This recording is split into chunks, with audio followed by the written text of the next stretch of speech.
Today we'll be doing our seventh installment in how to improve our planetary karma series. Today we'll be focusing on Buddha or Buddhaya or Buddhaji.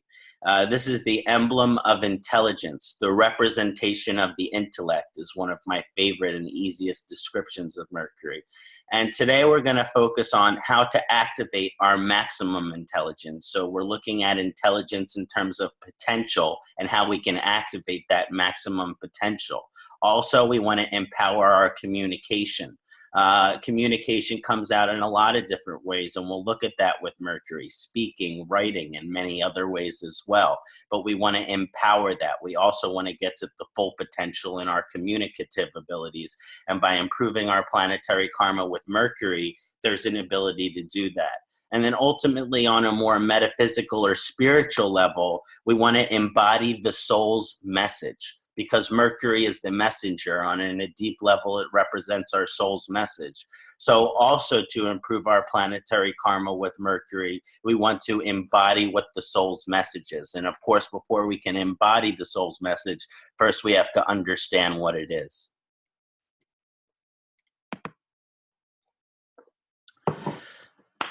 This is just my contact information, my website, email, Facebook. If you have any questions after our presentation today, or you're interested in any of my professional services, you can always contact me, and here's the best way to do that.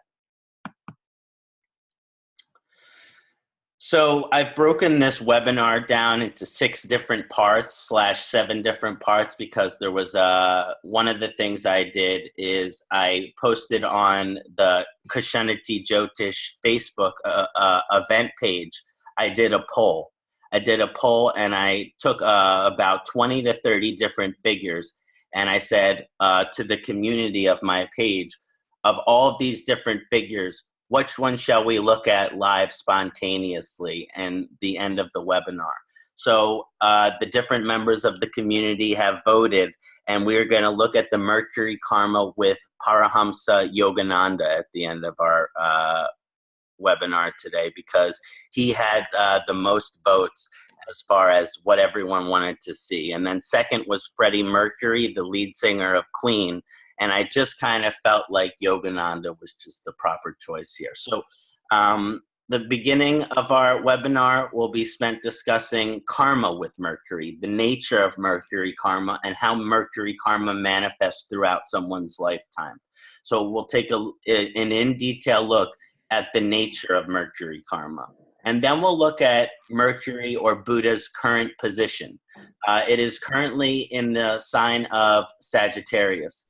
It is transitioning back into different bhava because of the retrograde position. So we'll look at the current position of Mercury and then also the future condition of Mercury, because it can go back, because right now Mercury is retrograde in the Sagittarius.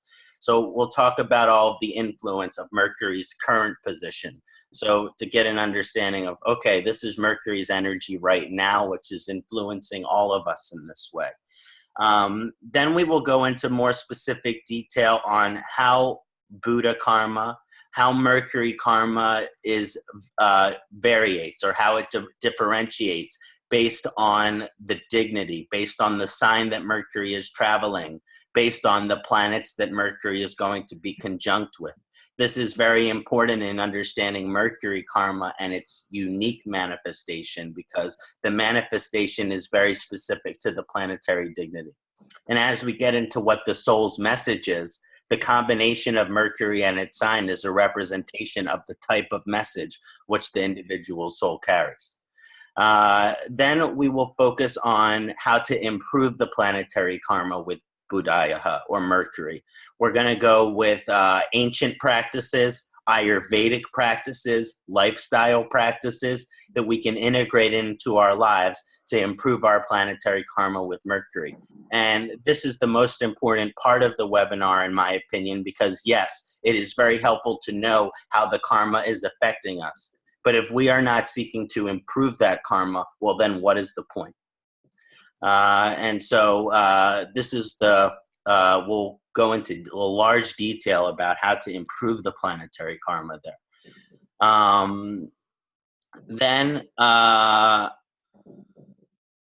we will go over community examples of Buddha karma. So there are different members of the community who have sent in certain examples to me before our session today, for me to analyze and focus on their Mercury karma, and then how to improve their specific planetary karma with Mercury.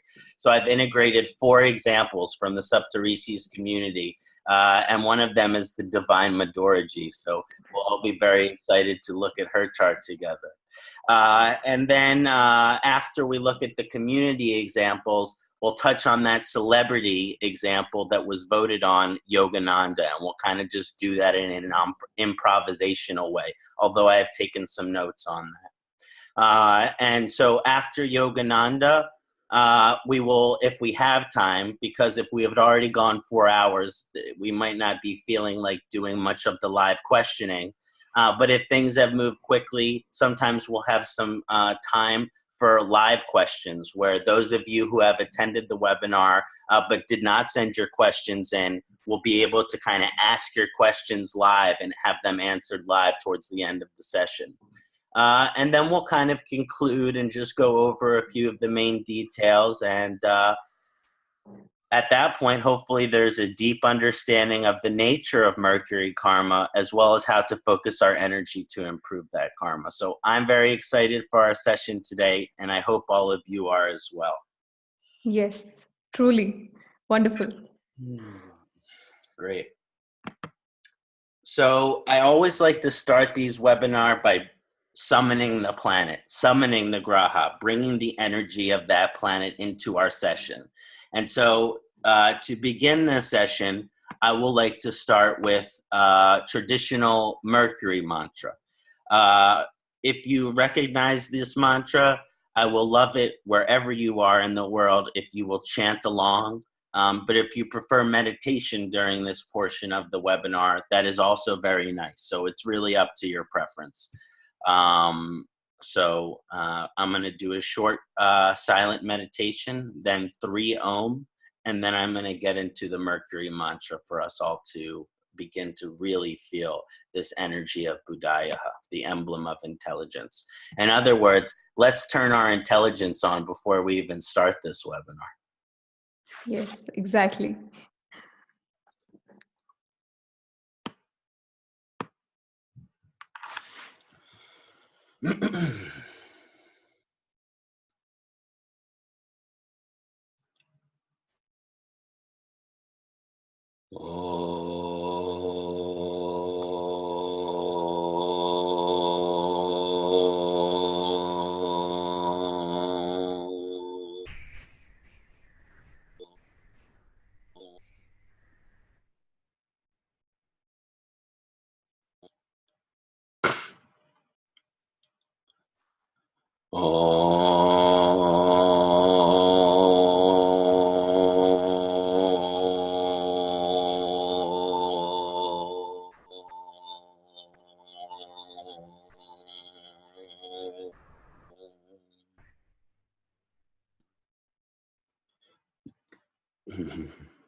Priyangu Kalaka Shamam Rupenya Pratimam Buddham Samyam Samyagunapatam Tam Buddham Pranamamyaham Priyangu Kalaka Shamam Rupenya Pratimam Buddham Samyam Samyagunapatam Tam Buddham Pranamamyaham Priyangu Kalaka Shamam Rupenya Pratimam Buddham Samyam Samyagunapatam Tam Buddham Pranamamyaham Priyangu Kalaka Shamam Rupenya Pratimam Buddham Samyam Samyagunapatam Tam Pranamam Yaham.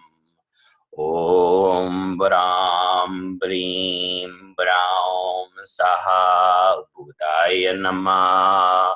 Om Brahm Brim Braum Saha Budaya Nama. Om Brahm Brim Braum Saha Budaya Nama. Om Brahm Brim Braum Saha Budaya Nama. Hari Om, Om Namah Shivaya. Namaste. Welcome, Mercury. Wonderful it was. Thank you, Madhurji. So first we will look in detail as to the nature of Mercury karma. Now, Mercury karma has many different aspects. And even though we're going to focus on all of the major aspects today and some of the minor aspects, there will always be hundreds and hundreds and hundreds of minor aspects which also show up with this planet. So we're really going to be focusing on the most powerful, the most common, and the most significant aspects of Mercury karma. Now, it's very interesting that both ancient Greek or Roman culture and philosophy, and then Vedic or the Hindu lineage share the same basic understanding of Mercury. So I always think that this is particularly amazing or wonderful when two different countries or two different cultures from different parts of the world at different times believe the same thing. That means that there is something so accurate about their perception that these two cultures have the same basic understanding. And so basically that is Budaya, is Mercury, is the messenger of the gods. Okay. Now it is with this inherent or divine energy as messenger of the gods that Mercury represents the full knowledge of the divine message. And when I say divine message, that's a message of truth, spirituality, and integrity. So divine message doesn't mean that it's necessarily spiritual in its nature. A divine message just means that it is true and that there is complete integrity between what is being said. And here we're equating divinity and truth. Okay. Now, Mercury karma aims to put the individual in full alignment with the divine message. That means that when we are to improve our planetary karma with Mercury, basically we have to be in alignment with what the divine message is in our lifetime, which dictates or suggests that one must completely understand what the individual message their soul carries, or this unique brand of the divine message, which each is unique to every individual. So basically the Mercury karma is aiming to put you into a relationship with what is your unique message. Now, Mercury karma influences these unique individual soul messages, which are like different aspects of truth. In other words, just because you have one message and that somebody else has a different message doesn't mean that only one message is true and another message is untrue. That is not correct, because basically they're just different aspects of truth. So this individual's Mercury karma has them representing this unique aspect of truth. Then this individual's Mercury karma has them representing this unique aspect of truth. Both of their messages can be true, but they might have no understanding of what each other's messages are. So it's a very unique, individualized message at the first layer of the Mercury karma.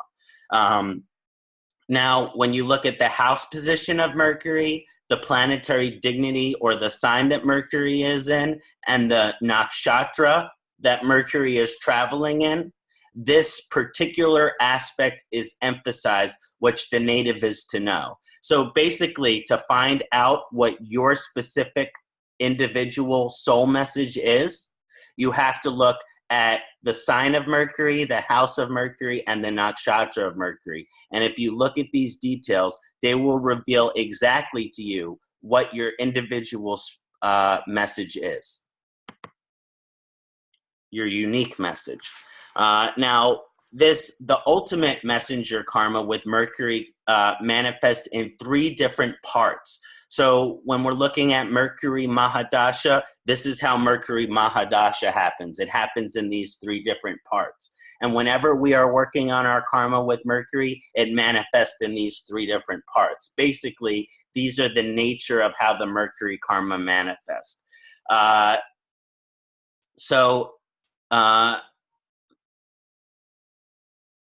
The first is the study of the knowledge, and basically that means knowing what the message is.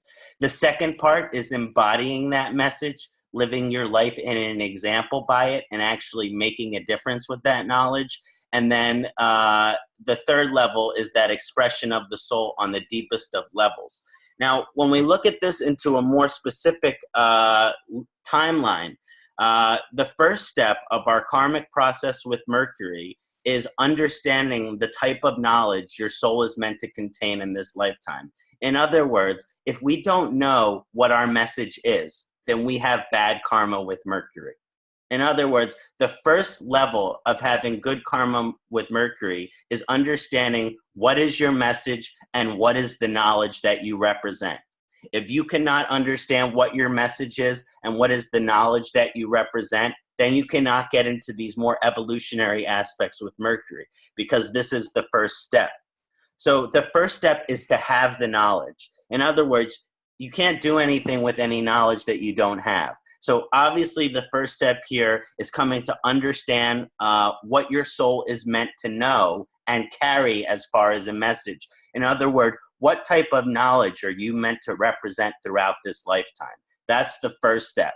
This knowledge, as I mentioned, can be figured out what type of knowledge it is, or what type of information or what type of message it is, can be found by looking at this sign, nakshatra, and house position of Mercury. And when we get into Mercury planetary dignity, we'll be looking at some of these individual unique messages depending on the position.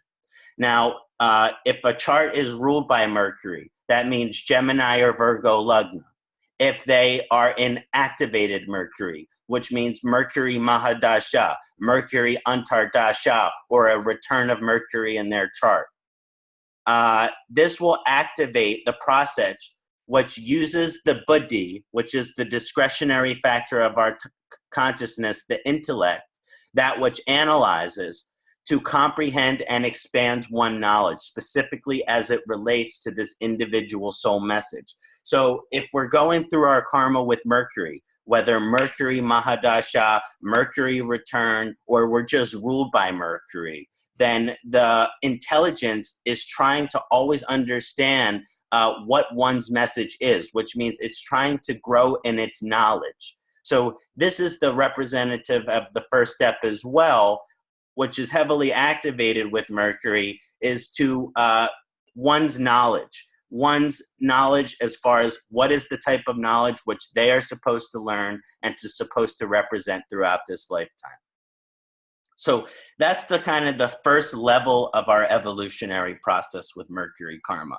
And if we can't understand what knowledge we are supposed to have or what message we are supposed to be representing, then we can't get into the deeper levels of our Mercury karma. So I really emphasize this is the first step. And if you can't get past this first step, there's a challenging karma with Mercury.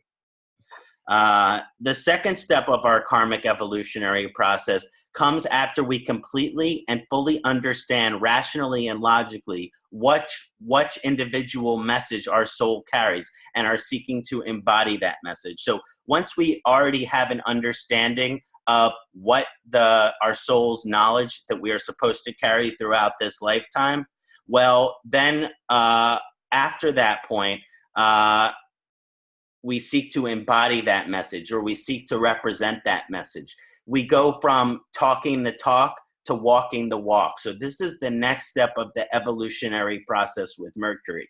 In other words, sometimes we get stuck through our first level of our evolutionary process with Mercury, which means we have knowledge, we can talk about it, but do we live our lives by that example? Not necessarily. Do we embody that message in everything we do? Not necessarily. And are we constantly sharing that message with all of our heart, with all of our soul, with all of our enthusiasm? Not necessarily. And so that's why this second step of our improvement with Mercury karma is really important. That once we know what the message is, that we embody that message, that we represent that message.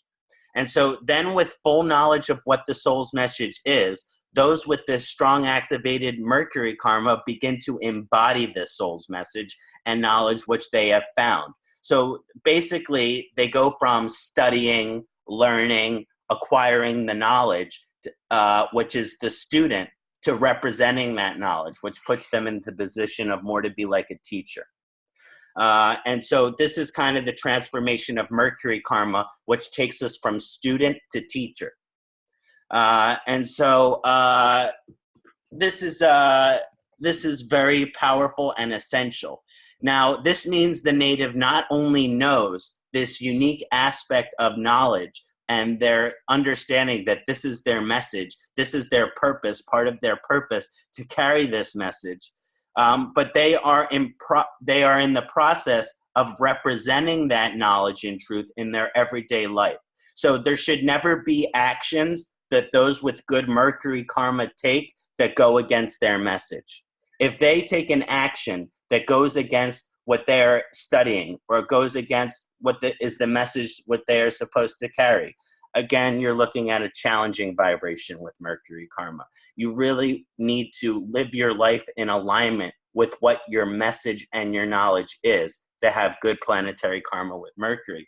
So again, when we look at, okay, how is my planetary karma with Mercury? You have to look at what step you are in this process.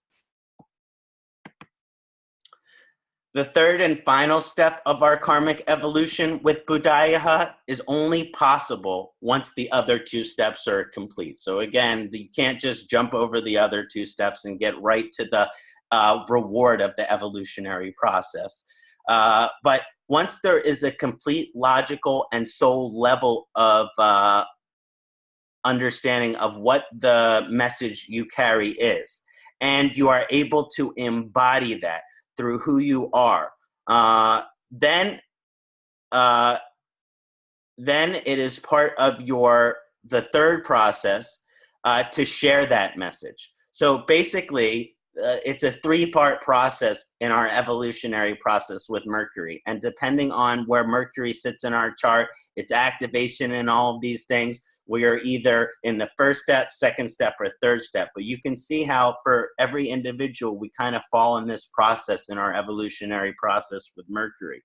And so, so this final step is only possible after you have completed the majority of your knowledge or study of what the message is, and you are able to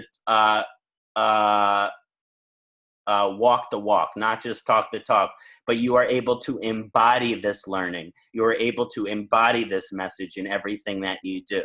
Now, once you do this, you have all of that knowledge and it's embodied in who you are. Then the karma is to carry, share, and express that message. So here is some of the challenge that people get in their evolutionary process with Mercury. They want to express their message fully before they either A, fully understand what it is, or B, are able to represent that in their actions. People in their evolutionary process with Mercury, you should have complete knowledge of what you're saying and be able to live your life by that example before you really share that message. That is why in this full evolution, because otherwise there is some level of hypocrisy. There is some level of, even though I know this message and I'm sharing it, well, I can't live my life that way. In other words, some people say, do what I say, not what I do. These people also have bad planetary karma with Mercury. They say, do what I say, but not what they do, because they are not able to live in their life with alignment in terms of what they say. Therefore, they can't achieve the full evolutionary process with Mercury. So here, once you are able to embody that message and know all of its different aspects, then you carry, share, and express that message with complete confidence, with complete courage, with complete enthusiasm, and with complete determination. Because once you know that message 100% and you represent that message, it will be easy to share. That is why some people have, sometimes it's hard to share, it's hard to communicate, it's hard to express. And they say, oh, that's because of my Mercury. Well, there's a way to work through this, karma. You have to know your knowledge at the deepest of level, and you need to represent it. If so, then the communication of it should be natural and should be easy, because this third step only comes after the first two steps are really aligned to properly. And so this is also the nature, the karmic nature of Mercury, but also in understanding that nature, how we can work with those vibrations. This karmic process of the messenger, which is searching for the message, that's the first part. It finds the message. That's still the first part. Then once the messenger searches for the message and finds it, then they embody it. And then once that messenger embodies the message, then with all of the power and confidentiality, confidence, expresses that message. So it is this process of determining the message and expressing it that is deep within the karmic evolutionary process with Buddhaya. So basically, this is the karmic nature of Mercury. There's a message it wants us to know. We are to seek and understand what that message is, usually through study of some kind, some type of knowledge. Once we acquire that knowledge, it should be the next step that we embody and that we represent that knowledge and that we follow that knowledge in everything that we do. In other words, let's say it's my unique message to follow the yamas and niyamas, like it was for Yogananda Ji. That was part of his message, the following of the yamas and niyamas. Well, if you're not able to follow the yamas and niyamas yourself, you should not be going around spreading the message that you should be following the yamas and niyamas. That's skipping the second step. You learn the knowledge, then you don't embody it, and then you go and you share it. This also can cause bad karma with Mercury, maybe even in the next lifetime, if we try to skip this middle step, which is we have to represent this knowledge. So that's just a little bit of how Mercury karma manifests. I hope that was helpful to look at. Now, Mercury is called Buddhaya in Sanskrit, which means the emblem of intelligence. And therefore, Mercury karma activates our relationship with the intelligence, the intellectual, the logical, and the rational. It's connected to, Mercury activates the buddhi, which is the discretionary factor of our consciousness, that which analyzes, computates, and understands. We know this as the rational or logical part of ourselves. And Western science would show us that this part of the consciousness takes place on the right side of the brain. This is basically that because Mercury activates the buddhi, it activates the intellect. It activates the discretion, the rational, and the logical. And so those with good karma with Mercury have a good relationship with the logical. They have a good relationship with the rational, and they have a good relationship with the intellectual potential. Now, Mercury karma influences intelligence, the reasoning ability, and rational understanding specifically for each native. So depending on the sign of Mercury, depending on and when we get into dignity, we'll be looking at the specific how, based on its position, the intelligence and the reasoning ability is uniquely influenced. But basically, the intelligence is influenced depending on the position of Mercury. So you have to look at the very specific of Mercury in the natal chart to kind of understand how the intelligence is being influenced. Now, Mercury karma activates our full intellectual potential and seeks to find complete rational and logical understanding in whichever area of life Mercury sits. That means if Mercury's in the second house, you need a logical understanding of materiality and wealth. If you have Mercury in the 7th house, you need to have logical partner, and a partner who is going to logically understand you. If you have Mercury in the 10th house, logical understanding and your intelligence is an important part of the career or the work that you're doing. So again, it activates our full intellectual potential in terms of understanding something logically in whichever area of life Mercury sits. Okay, so Mercury karma activates the need for the native to use their intellectual faculties.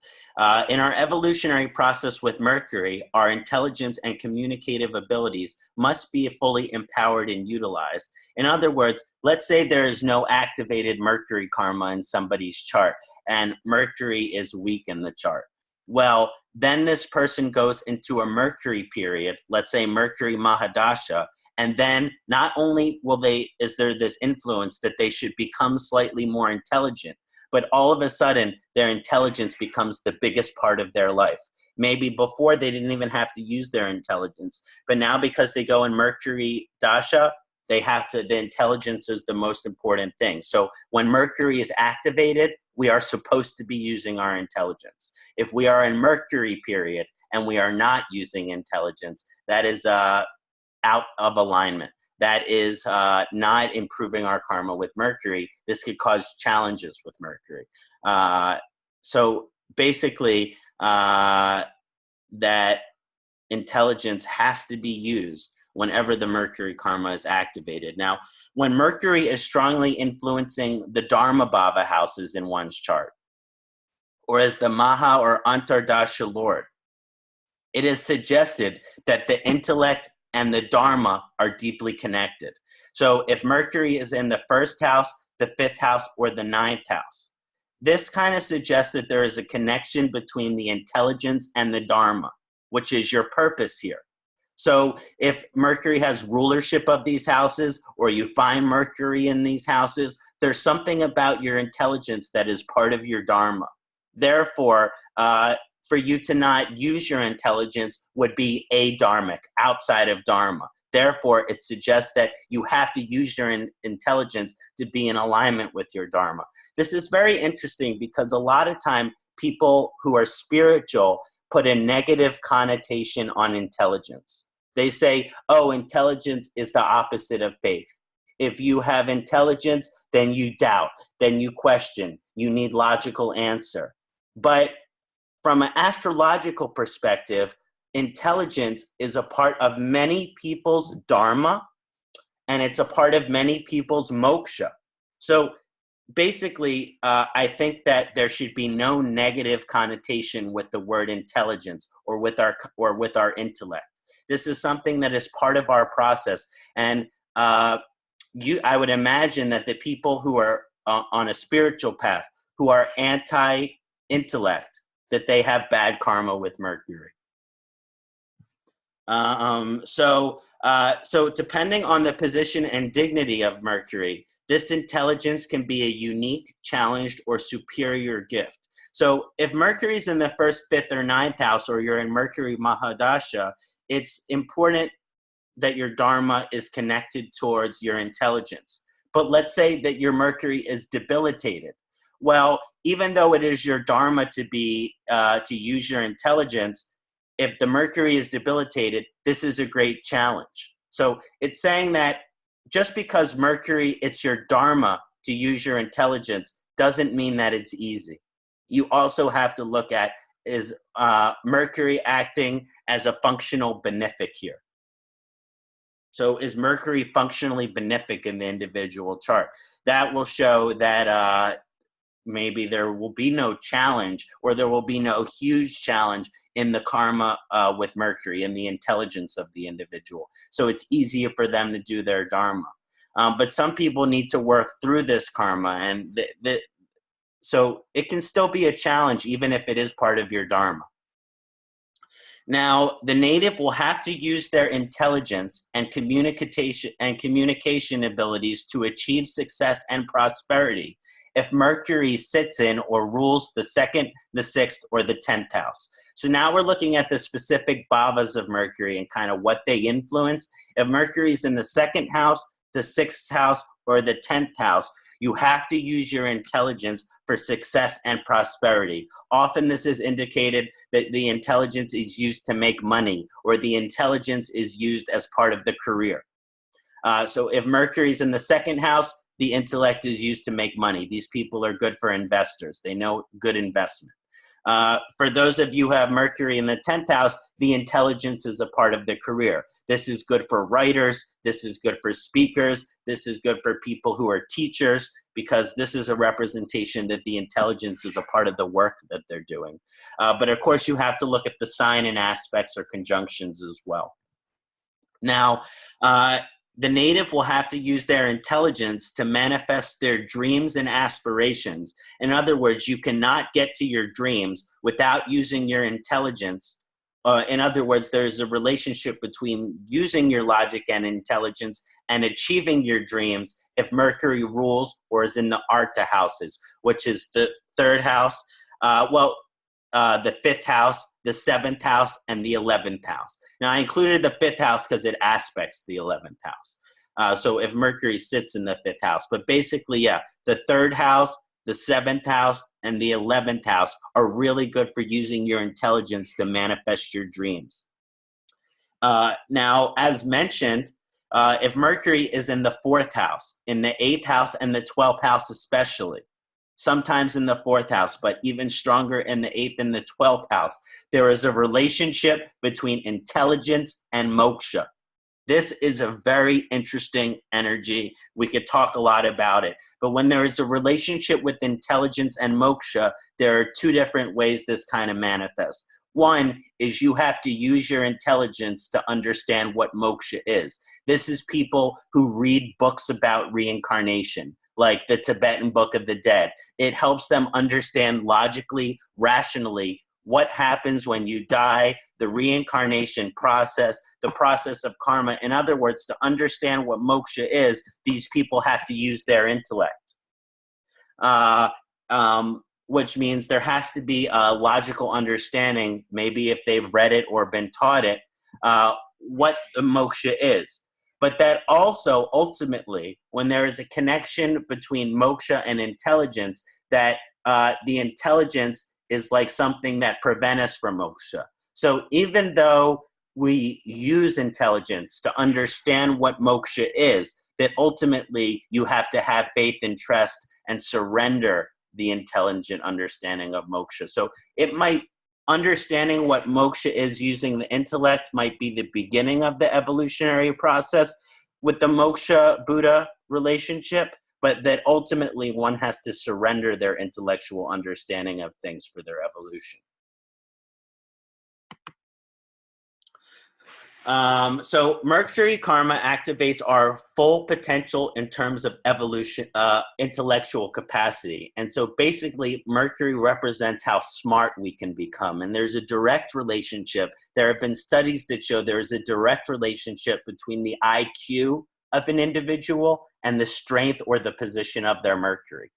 For example, I'm the oldest of 4 siblings. My brother, he has exalted Mercury.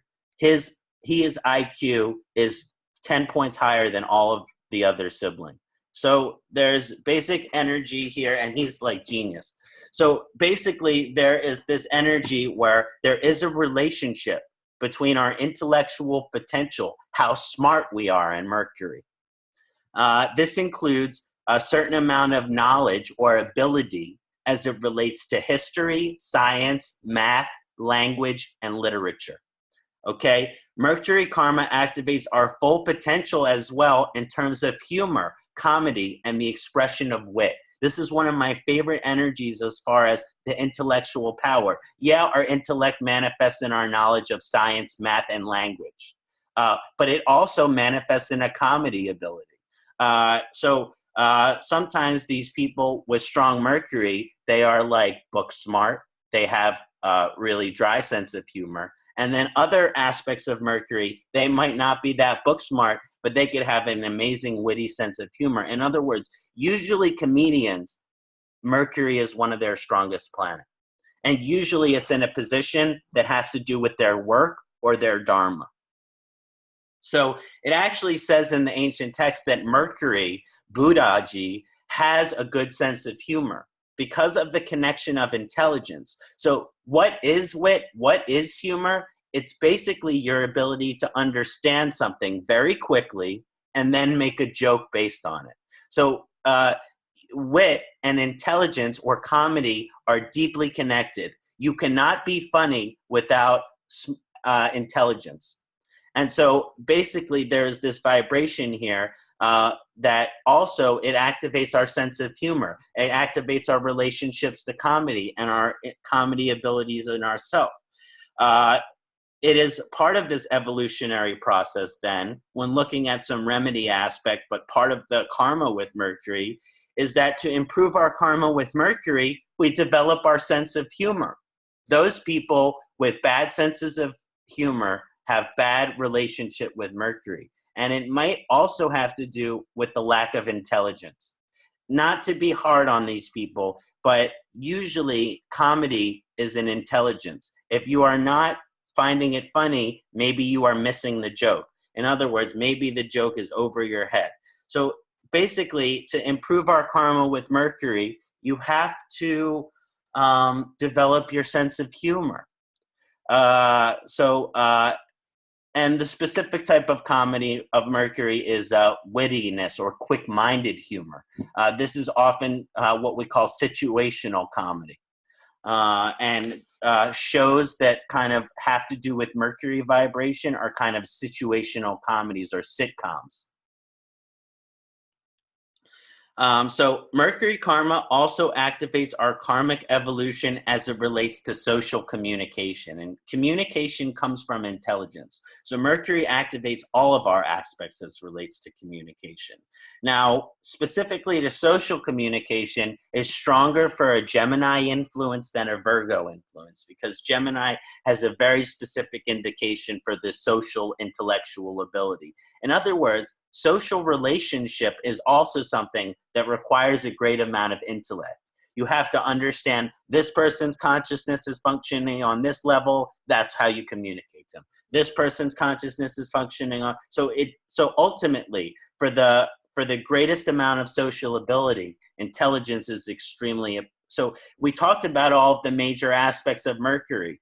Now we're getting into some of the subtle aspects, comedy and social energy. Our ability to relate to others, individuals, based on our thinking ability and reasoning. That is this social relationship. This is often why those individuals with similar intelligence find each other in life as friends, because there's an ability for you to relate to each other. In other words, the type of people that you should be communicating with on some level are people who think similarly to you for the greatest quality of interaction. But again, there's a diversity there where you also want people who think differently. But this is often why people are attracted to people with similar levels of intelligence or that think similarly. And so it is part of our karmic evolutionary process with Buddhaji that we are to socially interact and we are to communicate with individuals as far as to improve our quality of Mercury that have equal or greater intelligence. This means that you have to be careful about your level of interaction with people who do not use their intelligence or who you would describe as maybe not being as intellectual as you, because your Mercury karma is improved when you are with people who are smarter than you. In other words, you're with people who are more intelligent than you. But it can challenge your Mercury karma if you are with people who lack intelligence. So that doesn't mean that you can't hang out with your friend just because he's not very smart and you are. It just means that you have to be careful about how his intelligence is influencing yours or her. So as mentioned, Mercury karma activates the buddhi, which is the discretionary or intellectual part of our consciousness. Due to this activation of the buddhi, there is an inherent analytical ability. So basically, the buddhi is a discretionary thing. which means it analyzes. So the buddhi is an analytical process. So it automatically, whenever Mercury karma is activated, the buddhi is activated. And therefore, it activates an intense intellectual and analytical process. So ultimately, when Mercury karma is activated, it's also activating an intellectual or a logical analysis of something. And those people who are Gemini or Virgo Lagna, they analyze everything that they see. Those people with Mercury in the Lagna, they analyze everything that they see. They can't even help it. This isn't a negative thing. It just means that they can't really observe something without trying to logically understand what it is. This analytical process that I'm talking about, the buddhi, it divides a larger single unit into a complete collection of its individual parts. So those people with strong Mercury karma, they don't just see a barrel of apples. They see 100 individual apples.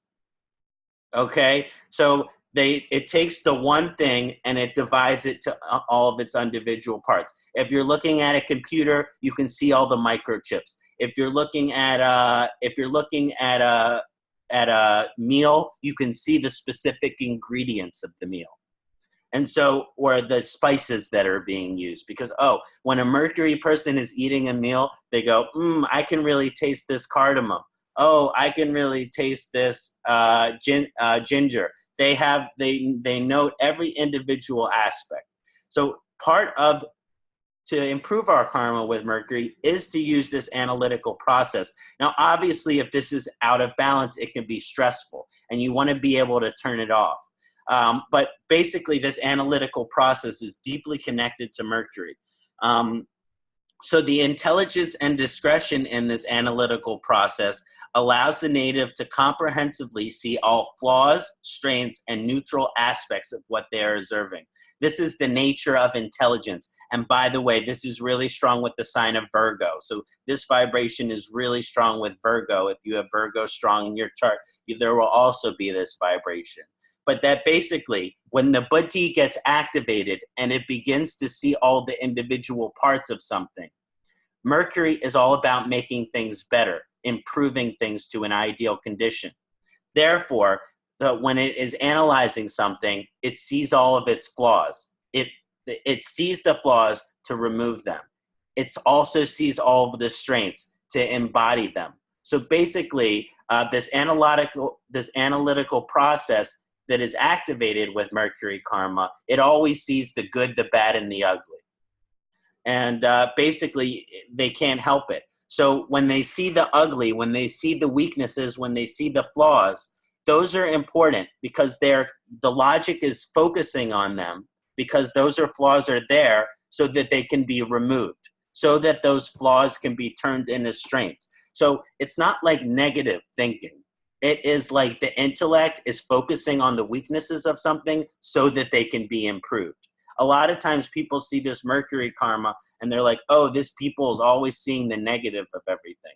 No, they are just using their intellect to notice the flaws, and those flaws are there so that they can be removed. They will also notice the strengths or the gifts of something. The intellect will focus on that, and it will empower that, also improving something to its ideal condition.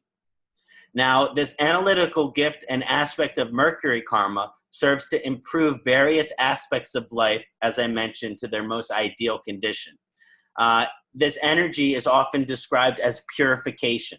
So there is a purification energy which is associated with Mercury. And again, it's stronger with Virgo than Gemini. But basically, this purification is to notice all of the flaws and remove them. Once you remove the flaws, then something has been purified. So the analytical buddhi process of Mercury sees these flaws so they can be removed. The analytical process of Mercury sees the strengths so they can be emphasized and focused on. The analytical process of Mercury also sees all of the neutral aspect of everything, which means once the intelligence notices all the flaws, then the intelligence notices all the strength. Well, then it also will notice everything that's in the middle. And so this is also, this understanding of what is neutral is also helpful for improving things to their ideal quality. So this karmic vibration of Budaya, which is connected to the buddhi, is connected to purification and improving things to their ideal state. This improvement process takes place when we use our intellect.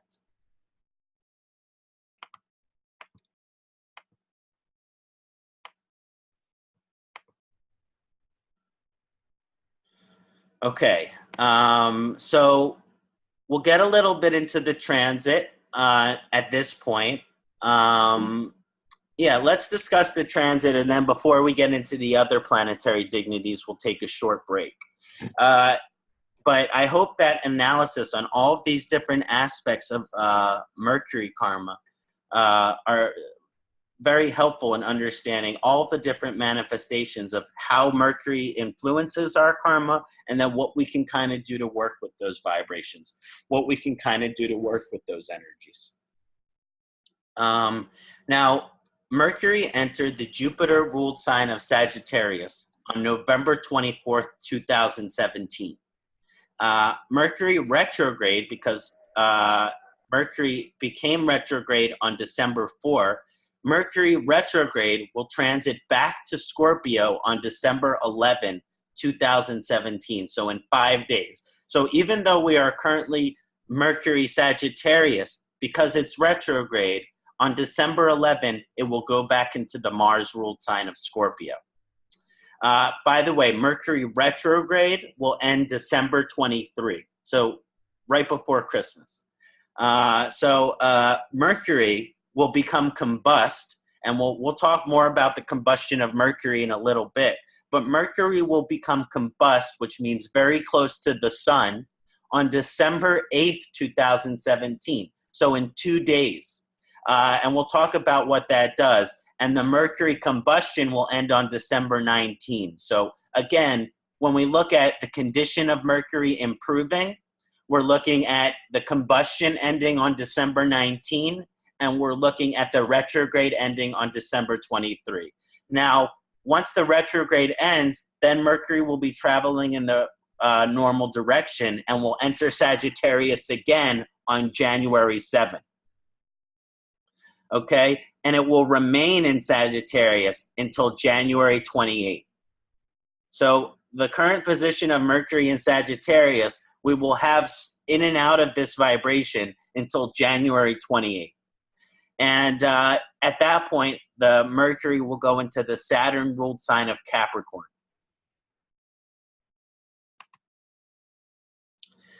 So when Mercury enters the Jupiter-ruled sign of Sagittarius, it creates a mixed effect.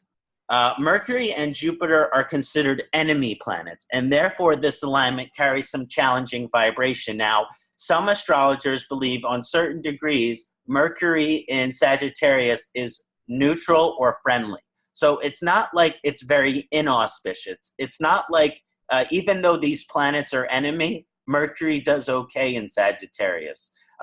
But Mercury is debilitated in the Jupiter-ruled sign of Pisces, and there's a reason for that. It has to do with Mercury and Jupiter's relationship. So basically with this vibration, when you get Mercury and Jupiter together, you are going to get, it's going to be more auspicious in Sagittarius than it will be in Pisces. But there will be some challenging vibration that come with that as well. And we might all be experiencing this because of this transit, but those with Mercury in their natal Sagittarius, they're going to be feeling this on a much stronger level as this is the time of their Mercury return. The key challenge of this alignment comes from the differing karmic natures of Mercury and Jupiter, because Jupiter, which is called Guru in Sanskrit, is the representation of spiritual wisdom and faith. Okay, so let's just associate that with Jupiter, wisdom and faith. Now, Mercury, which is the emblem of intelligence, is the representative of the buddhi, which includes the logical, rational, intellectual, basically our common sense. So you're taking faith and common sense.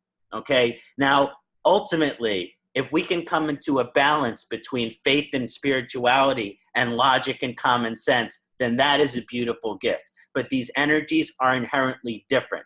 These energies are apparently opposing.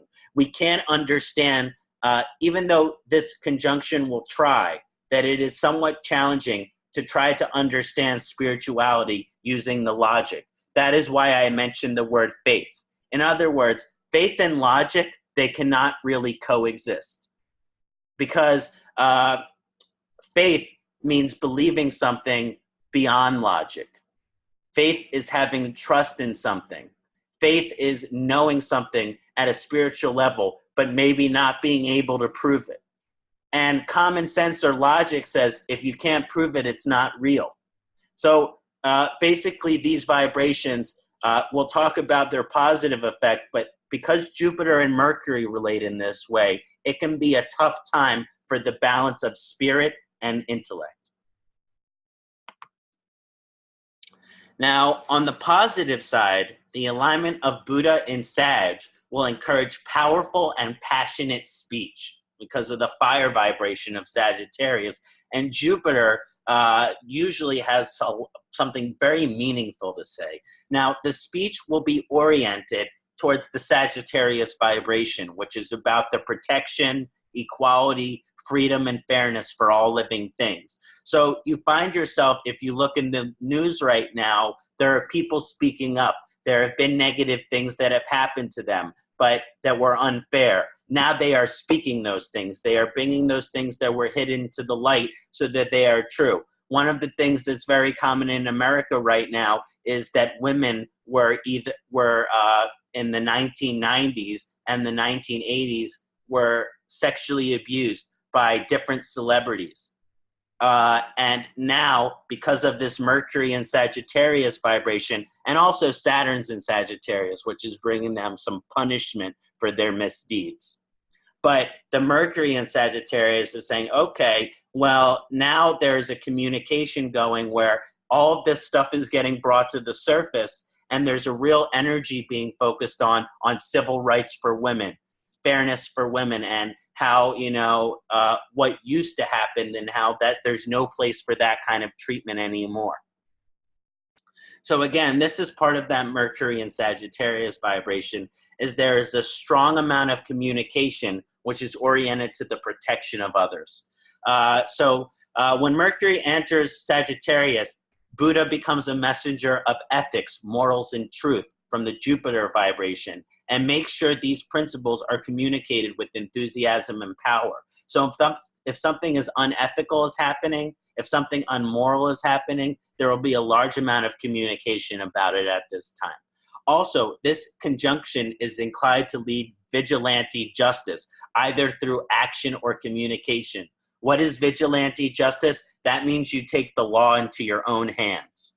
Okay, I wrote this on the positive side because if you use communication to take the law into your own hands, basically, if there are some injustices, then this conjunction will seek to use the communication and the intellect to bring justice. So if there is someone who has committed a crime, this vibration will seek to have them get punishment for their crime. So this is a very strong vibration in that people are going to be wanting to discuss people's truth and bring these things to the surface, and then also justice. Now, the action-oriented vigilante justice is not good. If someone does something wrong, if someone does something immoral, we should not go and beat them up. We should not go and attack them. On a spiritual life, we are to practice ahimsa, nonviolence. This type of vigilante justice is not encouraged. Never take things into your own hands physically with someone who has committed an injustice. Because of the Mercury in Sagittarius, use your intellect. The greatest way to win, you can win a battle with your fighting, with your physical, but you can win the war with your mind. So this is the sense here that you want to win the war and not the battle. And to win the war, you have to use your intellect. So this is, again, yes, you will be oriented to bringing justice to those that have who have committed injustices, and you want there to be fairness and equality for those that don't have it. But use your intelligence to make a difference. In other words, use your mind and not your anger.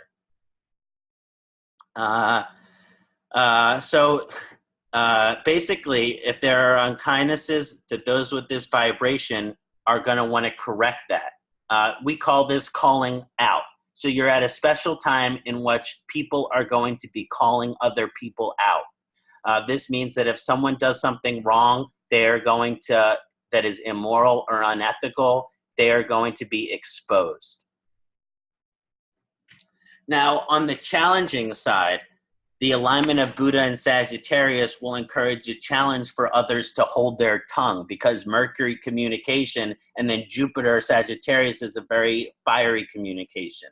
So this means that people maybe will be aggressive in their speech, even though their communication will be coming from a place of truth, morality, and ethics. Nonetheless, battles must be chosen wisely. And again, there's this analogy here between the battle and the war. You cannot win every battle. If you try to win every battle, you'll never win the war. So of what you're choosing to communicate and what you're choosing to speak, the battles must be chosen wisely. So if you're getting into a communication battle with someone, that the battle must be chosen wisely. Now, this conjunction indicates this person to always speak their mind. As long as it's not retrograde. If it's retrograde, they will speak their mind, but there will be some shyness around it. Now, so they'll only speak it to people they're comfortable with. So whenever, because of Mercury and Sagittarius, whenever they notice something that doesn't meet the current standard, then the communication seeks to speak it out. So basically, this aspect we talked about with Mercury, where it attaches itself to the flaws, well, this is kind of focused on this area and really speaking out against it. But even though one can speak out and lead by example, in other words, one might be vulnerable to speaking and not holding their tongue. But as we talked about, the most important thing that you can do to improve your planetary karma with Mercury is lead by example and embody these ethics and words in action. But still, they might be prone to notice and criticize others. So we're at a time where the intellectual energy is criticizing other people's morals. So you have to be careful. You should really lead by example instead of criticizing the deeds of others. So first thing I would like to say is we can't really know the specific energy of Mercury before we look at the planetary dignity. So it's actually essential in really understanding how the karma is manifesting. Yes, we talked about the general aspects of the karma and even some subtle aspects of the karma like humor and socializing, but there is a signification that depending on the position of Mercury and its dignity, there's a profound signification as to the message, as to the power and the auspiciousness of the relationship. If the planetary dignity with Mercury is poor, it shows there's a lot of room for growth in terms of how to improve our planetary karma with Mercury. If the planetary dignity with Mercury is strong, then it's something that we know is a gift, and we really have to focus on this aspect of our gift. Now, Mercury is exalted in the Mercury-ruled sign of Virgo. We have to talk about this because Mercury is the only planet which is exalted in its own sign. There is no other planet which is exalted in its own sign, unless you believe that Rahu is exalted in Aquarius. Then maybe. But basically, there's no real vibration here in which, and also Ketu could be exalted in Scorpio. You could consider that, but not generally. Now, Mercury is exalted in Virgo, but depending on the degree that Mercury sits, it has varying auspiciousness. So there are 3 levels of dignity. All of these levels of Mercury in Virgo are good dignity. Now, the exaltation of Mercury is only within the first 15 degrees of Mercury. Okay. And the highest exaltation point is at the end of that 15 degrees. So the strongest Mercury possible is Mercury at 15 degrees. But anything between 0 and 15 degrees is exaltation of Mercury.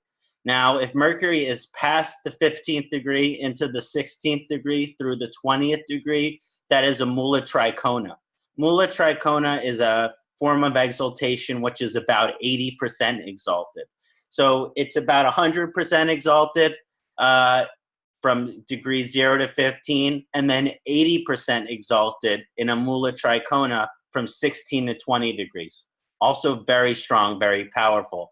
And then even past the 20th degree, into the 21st degree to the 30th degree, this is the portion of Virgo which is the natural sign of Mercury, or its own sign.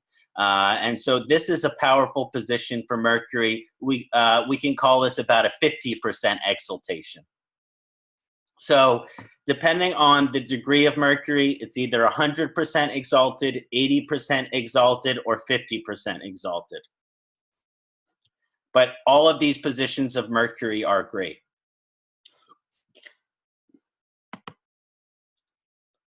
Mercury aligned to Virgo creates a very auspicious and beneficial vibration. Mercury Virgo's inherent karma is that of purification. And we really talked about that when we got into the Mercury webinar portion of the karma. Now, this purification process, it observes the weaknesses and faults and removes them, while also observing the gifts of strengths of something and emphasizing them. So these people that have Mercury in Virgo, they see the good, the bad, and the neutral about everything. Whenever they are seeing something, they are automatically analyzing it. They're analyzing all of the parts that are bad, all of the parts that are good, and all of the parts that are average, and no, they don't have a choice. Mercury Virgo is able to see the absolute ideal, most favorable or improved version of anything. So in this process of the intelligence, they can see, I often describe this as Virgo can see the way things can and should be. Okay. Now, the one side of it's positive, the other side of it's negative. Seeing the way things can be. This is an inherent gift of the Virgo Lagna, which means you're able to see the potential of something. And this is Mercury in Virgo, this is strong. You're able to see the potential of something. You're able to see the gifts of something. You're able to see all of the positives and the good aspects of everything. But automatically, because Virgo thinks that it can be this way or that it can be improved, they automatically think that it should be.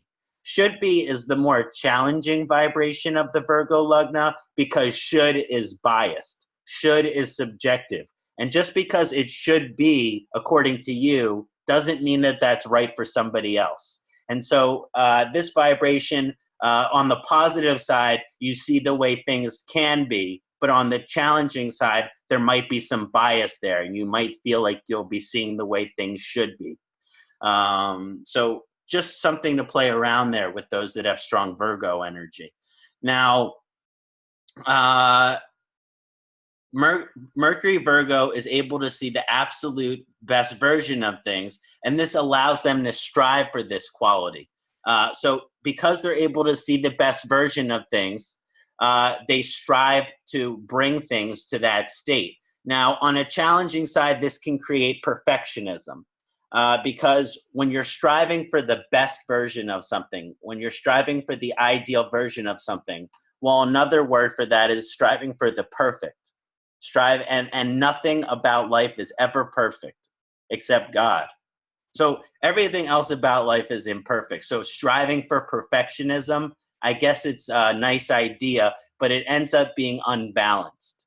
And depending on if Mercury's exalted or just in its natural sign, if Mercury's just in its natural sign, this is actually more inauspicious in terms of there being a high inclination to perfectionism.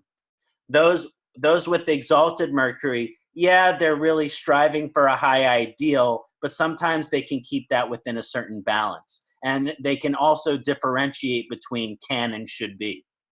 Um, yeah. Now, it can create a hyperactivity and adamant nature. And adamant nature here is when you're striving for the way things should be, then that is like, oh, well, this is the way things should be, and I'm right and everybody else is wrong. This is, again, another challenging vibration that you have to be careful a little bit with Mercury, Virgo. But again, less so in a complete exaltation versus just a natural sign. Now, those natives with Mercury and Virgo have strong service-oriented karma because Virgo is the sixth sign. It's associated with service.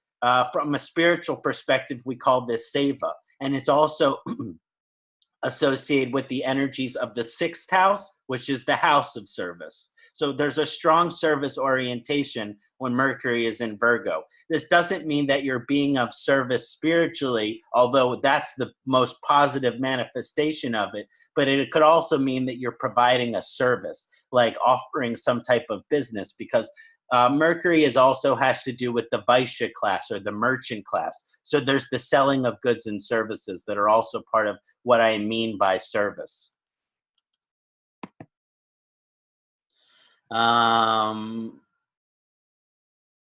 Yeah, so that's a little bit about the Mercury exaltation and natural sign and Mula Trikona, which kind of all fall into position in the sign of Virgo, depending on the degree, will variate its auspiciousness.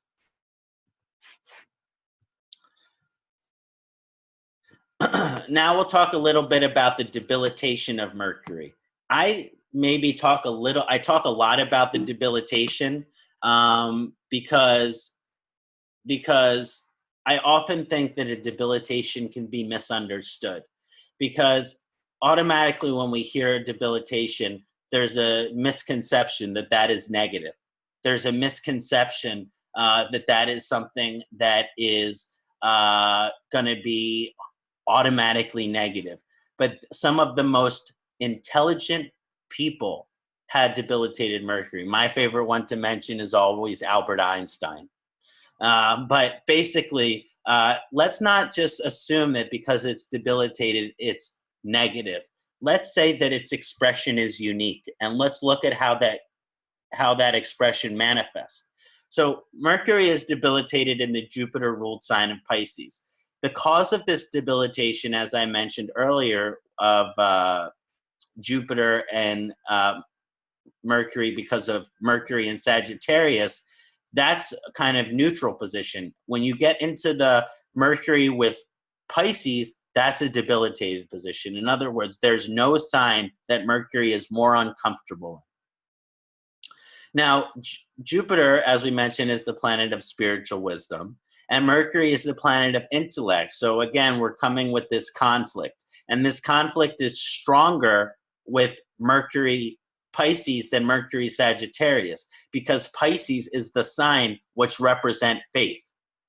Pisces is the sign which represents wisdom, which is psychic, which come from heaven.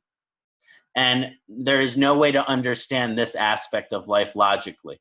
In other words, when you're looking at Albert Einstein, for example, his knowledge of his genius as far as math, it was actually coming from heaven.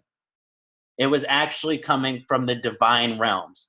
This wisdom, it was something that was connected to his intuition, which is coming from a higher place. And yet he tried to understand it intellectually. E = mc squared. And ultimately, this knowledge is not even, he described what is indescribable with math. Anyway, this is just, I like his example because it kind of shows how the logic and the spirit can become one, because he brought that intellectual knowledge into a spiritual place. So this is very interesting, but these energies are somewhat opposing. Again, the debilitation on the challenging side can create a conflict between the logical aspect of their consciousness and the spiritual aspect of their consciousness. These natives can often be confused when it comes to decision making. and whether to favor faith-based spiritual intuition or with what logically makes sense. So basically, when it comes to making decisions, they become trapped. I don't know whether to make the logical decision or the spiritual decision. And because they don't know how to make a decision, because they're not sure which decision to make, the logical or the spiritual, they end up making no decisions at all. And so this can be a challenge in decision making because of the conflict between the logic and the spirit. And so ultimately, faith and logic, like Albert Einstein, must be integrated for these natives. That you must, yes, it is a challenging karma that you have to understand this aspect through logic, but these opposing gunas, these opposing energies, in order to fully improve the karma, they need to be balanced. So ultimately, to know if you have a debilitated Mercury, on some level, your faith and logic are attempting to come together. If you can work on this, it will be of a greater quality to the life. Ultimately, though, faith and logic must be integrated for these natives. But the karma itself creates trouble balancing these dualities. So as mentioned, these energies need to come into balance with each other. But if we choose one or the other in an unbalanced way, it can cause a lot of negative aspects. In other words, if we choose logic without the spiritual, then there is negative consequence. If we choose spiritual without the logical, it's possible there will be some consequences as well. There's an old saying that you should that if you have the ultimate faith. Sorry about that. Birthday. So if you have the ultimate faith, then the logic isn't necessarily necessary for a part of that, but basically there should be some logic with the faith. The saying is, yes, it's good to have faith. So if you go into in old times, if someone had a horse and you went into a shop, you would tie the horse outside.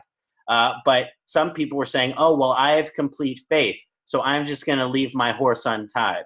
They would leave their horse untied, and then they come back from the shop and the horse is gone.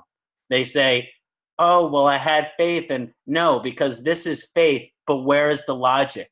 You have the individual who went in there with faith and leave their horse outside have no common sense, and really on some level is lacking intelligence. So basically what you want to do is you want to have faith, but also tie your horse up. So you want to have faith, but you also want to use your logic to, it's actually a real combining of energies, and you never want to just abandon one for the other. So on the positive side, it can show a certain type of intelligence which is connected to the spirit. Although these natives it might seem like they're communicating from a place of logic, like how Albert Einstein communicated with math, but these natives might be communicating from a place of logic. It might seem that way, but underneath that initial layer of reason might be some type of wisdom which is coming from a higher source. So even though it might be manifesting, you might be receiving that message as a regular, logical, rational message. That underneath the layer of that rational message is spiritual wisdom. So it's also bringing spiritual wisdom into the intellectual message here. This alignment of Mercury in Pisces inclines the native to focus solely on where their intuition is inclined. Okay, I call this intuitive ADD. So those with Mercury debilitated have what you call intuitive ADD, attention deficit disorder. Basically, if the native's intuition, or what we call the sixth sense, is inclined towards something, they will be able to put an incredible amount of focus, intelligence, and study towards it. For example, Albert Einstein's intuition was inclined towards math. Okay, so if your intuition is inclined towards something, you will have an incredible amount of energy to put towards that.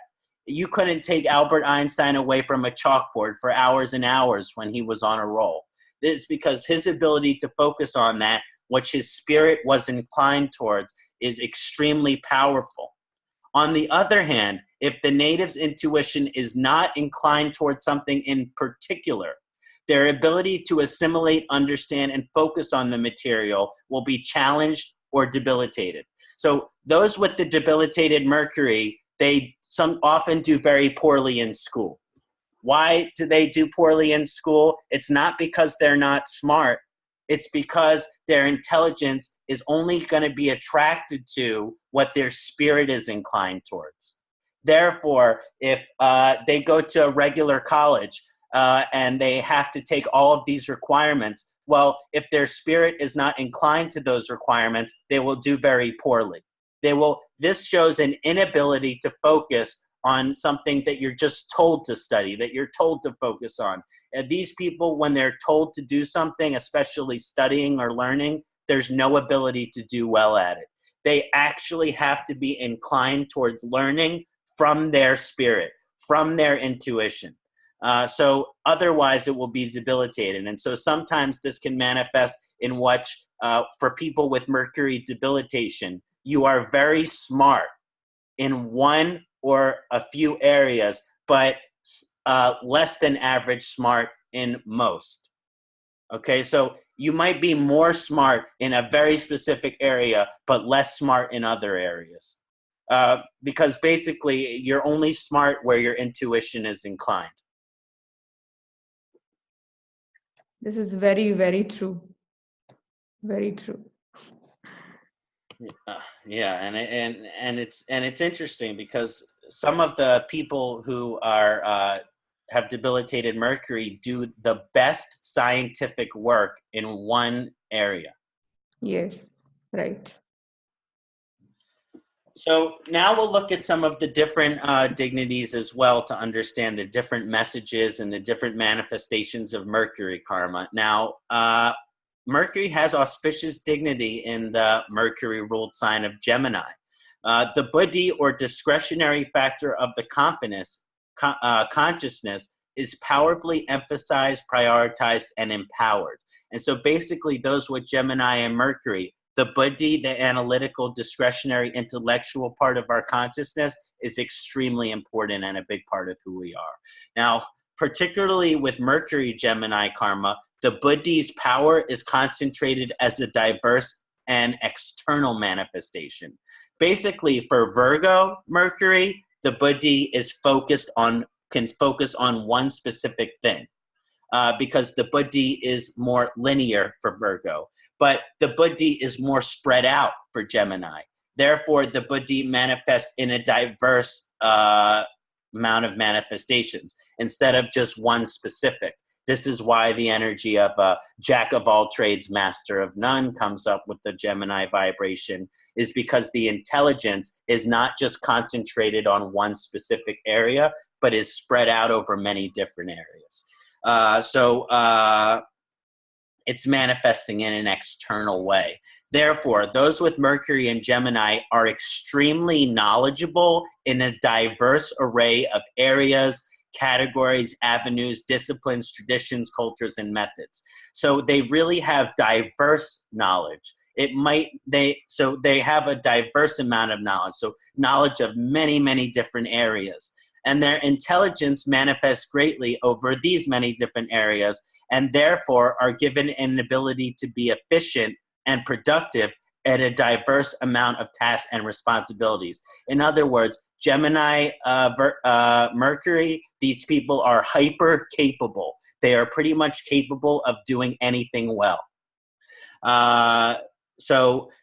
Basically, there's a deep well of diverse knowledge, which also supports a diverse and rich skill set, which allowed these natives to be good at varying applications and tasks. So again, this knowledge, this intelligence, this buddhi, it's spread out wide, it's spread out externally, and it really gives the individual a diverse and rich skill set in many different areas.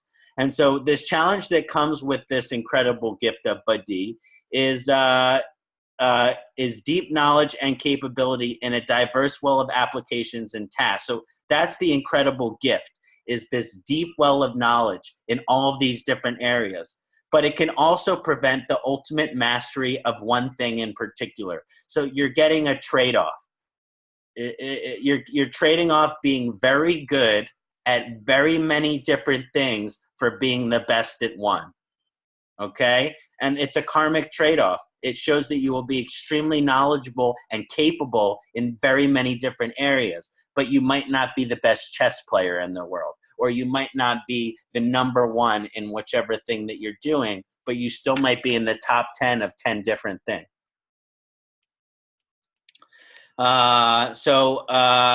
Yeah, it's a trade-off in which you are gifted to be knowledgeable in all of these diverse areas, but limited in your potential of one. This is why for these individuals, their inclination to diverse areas is the most important. Because if you keep focusing on one, it could be like going up against a wall. You need to diversify that knowledge. Now, Mercury has very auspicious dignity and karma in the natural Venus-ruled signs of Taurus and Libra. Because Mercury and Venus have a positive planetary relationship, so they get along very well. This is due to they work synergistically. So when these planets are conjunction in a chart, often they are working together. Now, when these planets of Venus and Mercury are working together, and so people who have Venus-Mercury conjunction in their chart or a Venus-Mercury aspect in their chart, intelligence, communication, and expressions become more sophisticated, refined, and hold greater value. So those Venus vibrations of sophistication and refinement, they really get brought into the communication and intelligence. And this alignment creates a great value and worth to the intelligence, communication, and speech. And so whenever these Venus vibration and the Mercury vibration are combined, there is a great value to our intelligence, and there is a great value to our speech. It's important, and it's worth a lot. It has a lot of power, and that it's rich.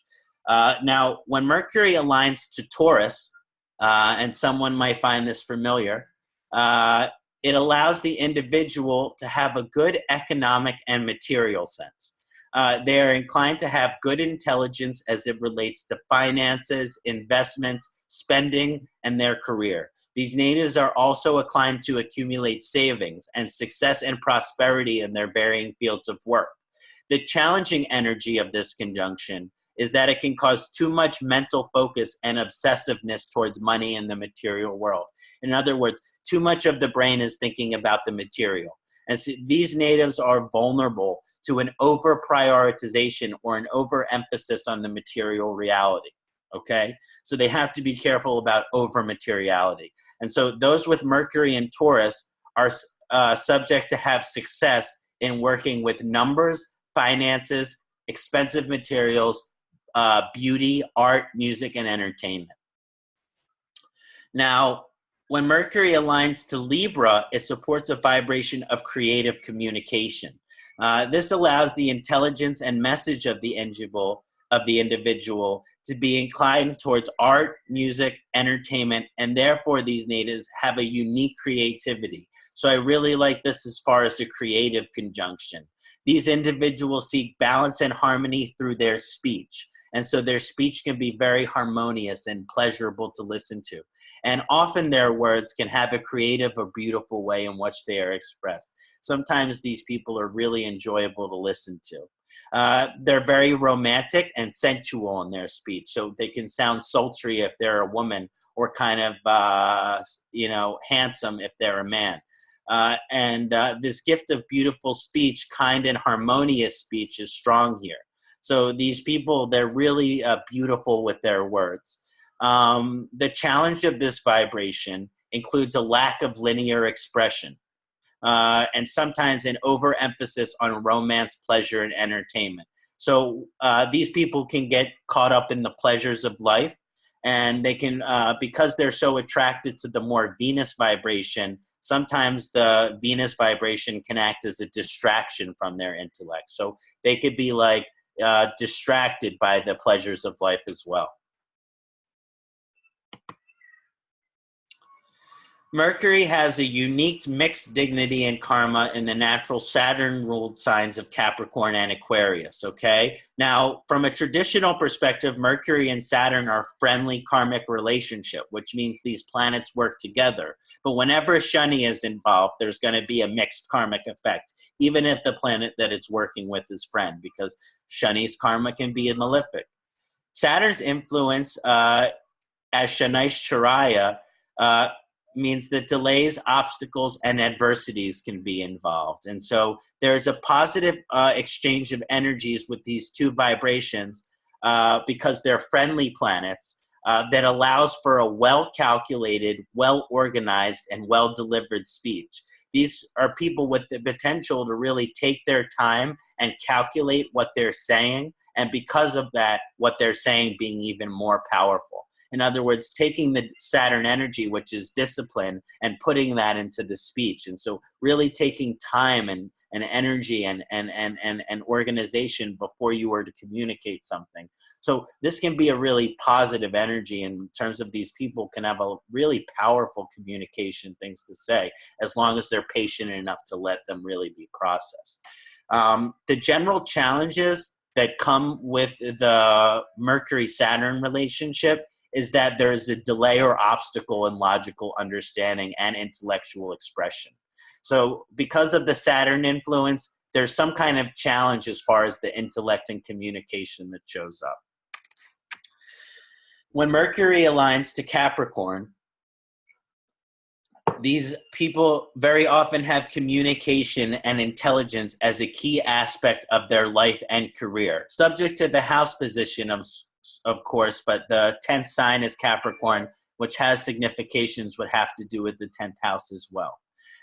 This also creates a strong vibration that one's evolution as far as intelligence and communication, so the evolution with Mercury is a slow and steady process.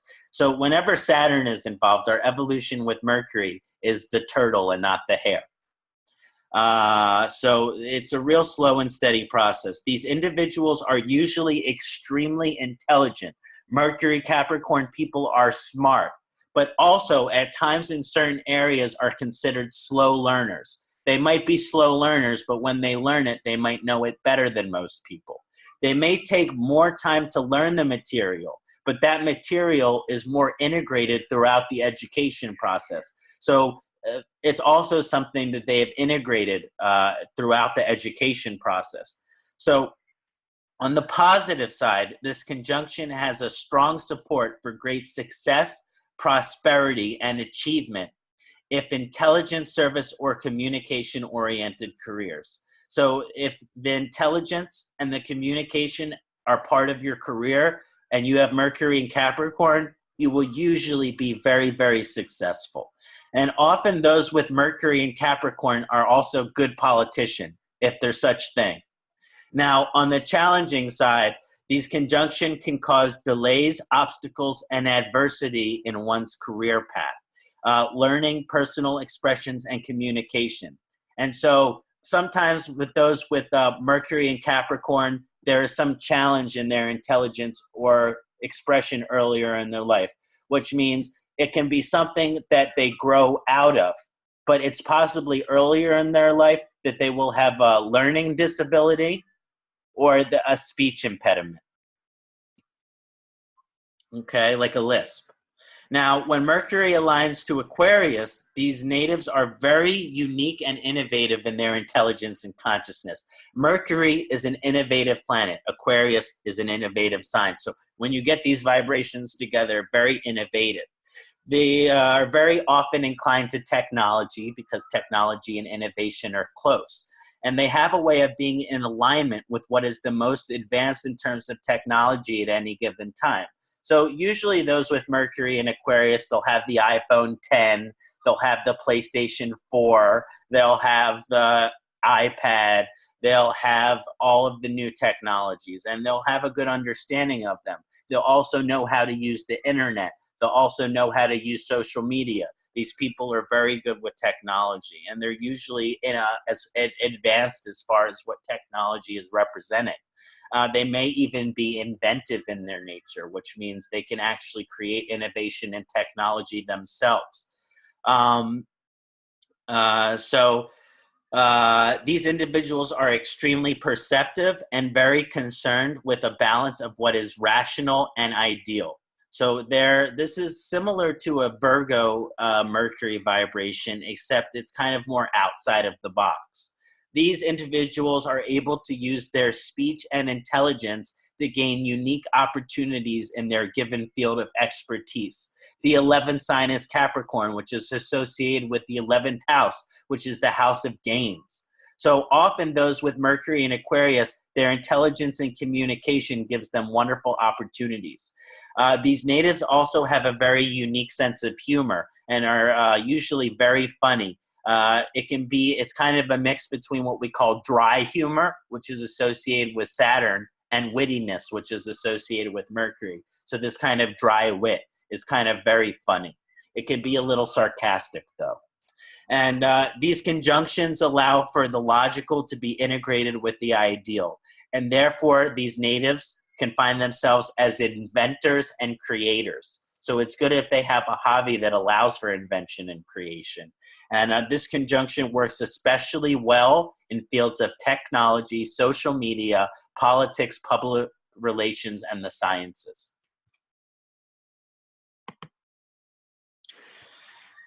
So now we'll get into the Mars signs a little bit, and Mercury's going back into Scorpio, and Mercury's Scorpio in my natal chart. So this is also significant for me.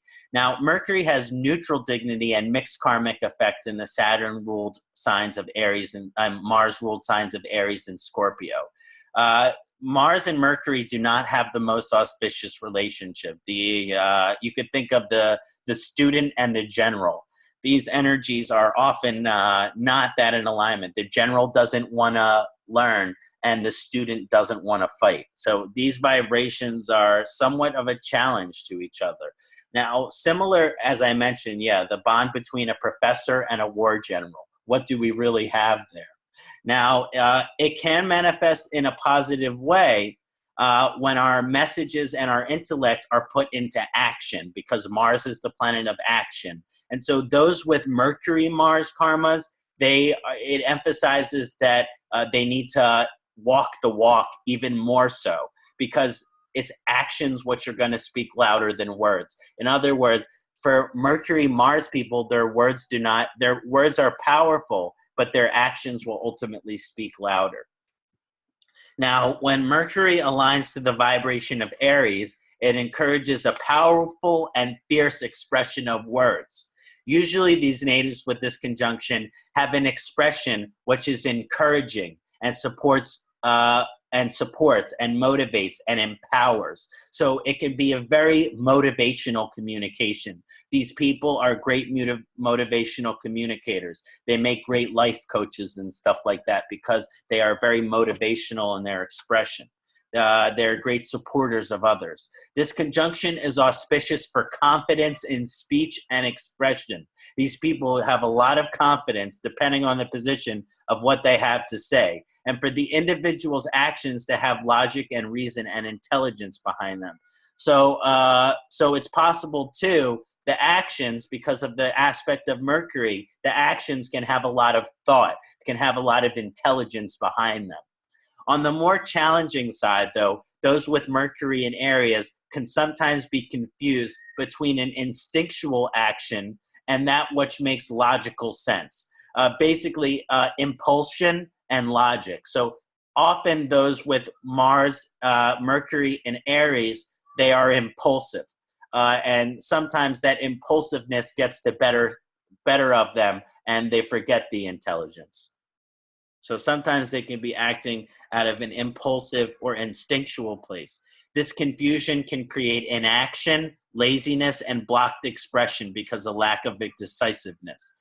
So when you're confused between whether to take a logical action or a instinctual action, then again, this can cause you to take no action at all. And usually there will be some aspect where Saturn might be aspecting Mercury Aries that kind of shows that indecision here. Now, when Mercury enters Scorpio, it encourages a powerful intellectual curiosity.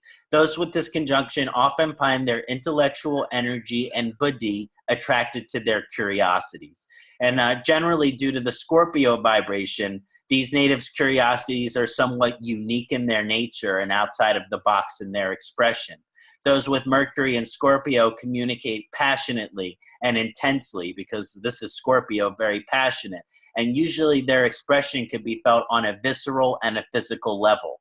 These natives are oriented towards scientific or logical understanding because of Mercury of the mystical, spiritual, esoteric, occult, medical, and ancient. So they want to use their intellect to understand these really outside of the box things. Therefore, these natives are powerful communicators and messengers of the mystical, occult, and medical knowledges. And my Mercury is in Scorpio in the 10th house, and my knowledge has always been attracted to spirituality, mysticism, reincarnation, moksha, astrology, Ayurveda, all different religion, all of these things, which are kind of the Mercury Scorpio vibration. And because these planets are in the 10th house, which is my career, well, then that's kind of the astrology, which is that it's my career to communicate this kind of esoteric knowledge. Now, Mercury has neutral dignity and mixed karmic effect in the sun-ruled sign of Leo. Some Vedic philosophers believe the relationship between the sun and Mercury to be favorable and auspicious one, but it very much has to do with the degree if you have a Mercury-Sun conjunction. Now, Mercury symbolizing the message and the sun representing the soul. This can be a very positive conjunction. When conjunct, this carries and expresses the soul's message confidently, courageously, and with great power. So the sun in the right amount of degree in separation from Mercury gives power to the communication and gives power to the intelligence. And Lord Parashara says that it gives brilliance. Now, therefore, Mercury in Leo, which carries a similar vibration because Leo is ruled by the sun. But when someone has Mercury in Leo, the position of the sun is very important. So you also have to look at the position of the sun with Mercury in Leo, because if it's combust, that could cause all sorts of other aspects as well.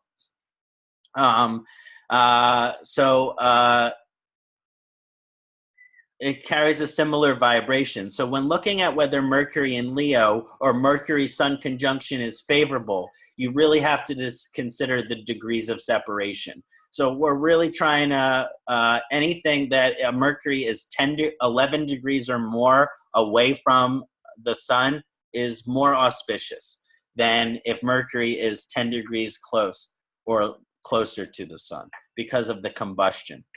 Now, when Mercury enters Leo, it supports the fulfillment of our power and leadership karma in this life, dependent on house position, of course. And it allows one's power and soul fulfillment in this life to be achieved through intelligence and discrimination. So you're meant to use your intelligence and communication to rise to your full power and potential. And so it supports the message itself to be one of strength, power, and inspiration. And that usually those with Mercury and Leo can be very inspiring in their communication. They can make you feel like a leader too. And hopefully in full alignment with the soul's direction and dharma, which is going to come from the sun.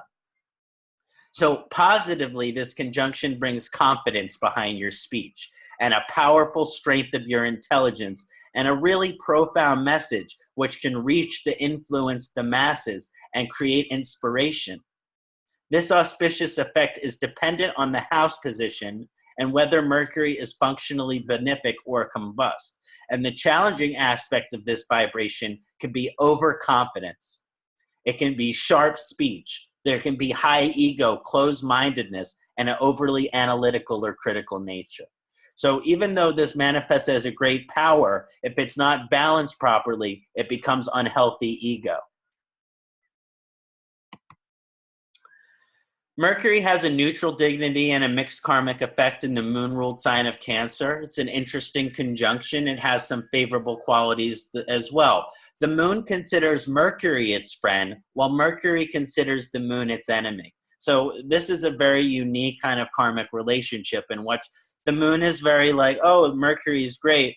And, considering the story, that's very, the moon is the parent. So, of course, but Mercury might not care so much for the parent. So this means from one perspective, the relationship is beneficial, but from another perspective, a challenge. So that's why this is a mixed karmic effect. You're going to get an auspicious effect from how Moon relates to Mercury, but a challenging effect from how Mercury relates to Moon. Now, Mercury Cancer combines the intellectual qualities of Mercury with the emotional qualities of the moon. And when we talk about these different conjunctions, it's the intellect combining with what? With the Jupiter, it's with faith. With Mars, it's with action. With Saturn, it's with discipline. Here, it's with the emotion. With the moon, it's with the emotion. This creates a powerful effect in which one's intellectual aspect and emotional aspect are inseparable. This is why it's particularly challenging, because logic and emotion are very different energy. But here, logic and emotion are connected. So there's a very strong emotional connection to one's logical understanding of things. These people are deeply emotionally connected to their knowledge. Therefore, emotions and logic are brought up together. And because of this, when one uses their intellect, there are usually deep emotions and feelings present as well. On the positive side, this conjunction can have a nice balance of emotional and logical qualities. And also their writing or expression, their words or writing can be deeply emotional and felt on an emotional level by everyone who reads and hears the natives of expression. Let's say you're reading the book of someone who has Mercury in Cancer, the book will make you cry. Let's say you are watching a movie of someone who, the director has Mercury in Cancer, the movie will make you cry. It will make you laugh. It will make you dance. Because basically, the person used their intellect to help bring out emotions in the viewer. So there is an aspect here of their communication is emotional, and you can feel the emotions which they communicate. The challenge of this vibration comes from over emotionality. It's a challenge to balance the logic and the emotion, especially when the intellect or logic is present. So another challenge is that sometimes those with this conjunction can be shy or passive, because emotion and logic create shyness. And this can be inhibited in their communication. So because they're too emotional, it's hard for them to communicate sometimes. And often due to the high sensitivity and emotionality in the speech and writing. So basically, sometimes they're afraid to speak. They're afraid to share their truth. Why? Because there's too much emotion behind it. In other words, maybe if they were begin to start talking, they would start crying, and they don't want to cry. So we went through Mercury and all of the different signs to understand the dignity from that perspective, but there are still two unique conditions of Mercury to understand how Mercury karma manifests, and these are the most common conditions. The first is which Mercury is retrograde. It's very interesting to me that of the world and their general knowledge of astrology, how every single person seems to know what Mercury retrograde is. They know, they might not know what their ascendant is. They might not know what a sun sign or a moon sign is, but they know what the retrograde Mercury. So I always think this is interesting. Maybe it's because Mercury retrograde happens so commonly, but ultimately I think it's strange how much the world knows about Mercury retrograde, but not other aspects of astrology. In any case, Mercury, of all Navagraha, is the planet other than Rahu and Ketu that is the most often retrograde. So Mercury retrograde, it's not that big of a deal. Okay, I think it's given too much emphasis. Yes, it's a retrograde energy, which means it's unique in its manifestation, but Mercury is retrograde months and months and months every year. that means it's not that special. Okay? It happens all the time. So again, there's a little too much energy, I think, given a Mercury retrograde, which is why I waited till now to explain it. But it's important to understand how Mercury retrograde is, but it's not like this grand thing that is shocking. It happens all the time. So that is why it is so common. We hear individuals complain of Mercury retrograde in the transit because it's so common. And Mercury's retrograde right now. Initially, when I thought of doing this reading, I scratched my head and I thought, is it good for me to do Mercury retrograde webinar? And I said, yes, it'll be perfect, because during Mercury retrograde, it makes it harder for people to talk, which means that everyone will be listening very good. So this is why I thought it would be very beneficial. But so those with, so yeah, it is normal or familiar for Mercury to be retrograde at times. That's the first point I want to make. The second is that when Mercury is retrograde, it causes the traditional associations and energies of Mercury to manifest its power internally and in a unique manner. So normally Mercury energy manifests externally with speech. But when Mercury is retrograde, the intellectual energy is manifesting internally. So when Mercury is retrograde, that's what's actually happening on with the buddhi. Normally the buddhi is focused outward, externally, but here the third eye, the buddhi eye, is looking internally. It's internal, which often means the people with retrograde Mercury are not less intelligent. It is just that they are more intelligent inside than they are when they express it. So oftentimes their intelligence is greater than it can be expressed in words. So these people with Mercury retrograde are very smart, but that intelligence, it's not always going to manifest with speech. Because of the retrograde, it usually does not manifest with speech. Now, traditionally, Mercury manifests its power through intelligence, discrimination, and communication. Intelligence traditionally has an external manifestation, which is speaking or speech. However, because of the Mercury retrograde, the intellectual energy and the buddhi will not be expressed through speaking alone in a common intellectual manner. So those with Mercury retrograde, they're not the intellectual speakers type, although they can be, and eventually if they work on their speech. But it's possible that their communication or intelligence will be expressed stronger in another method. This is due to the fact that the internal discrimination and understanding is greater within the individual than when it is attempted to be expressed with words and intellectually. So often those with Mercury retrograde, when they try to say what they feel, it does not come out the way they would like. And so when everything is Mercury retrograde, it makes us harder for us to communicate, because what we are trying to say, it is harder for it to be communicated with words alone.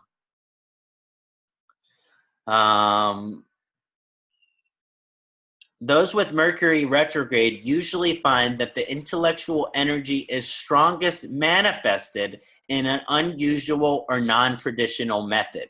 Since speaking is the most common form of expression for Mercury, when retrograde, the more alternative expressions of Mercury are favored.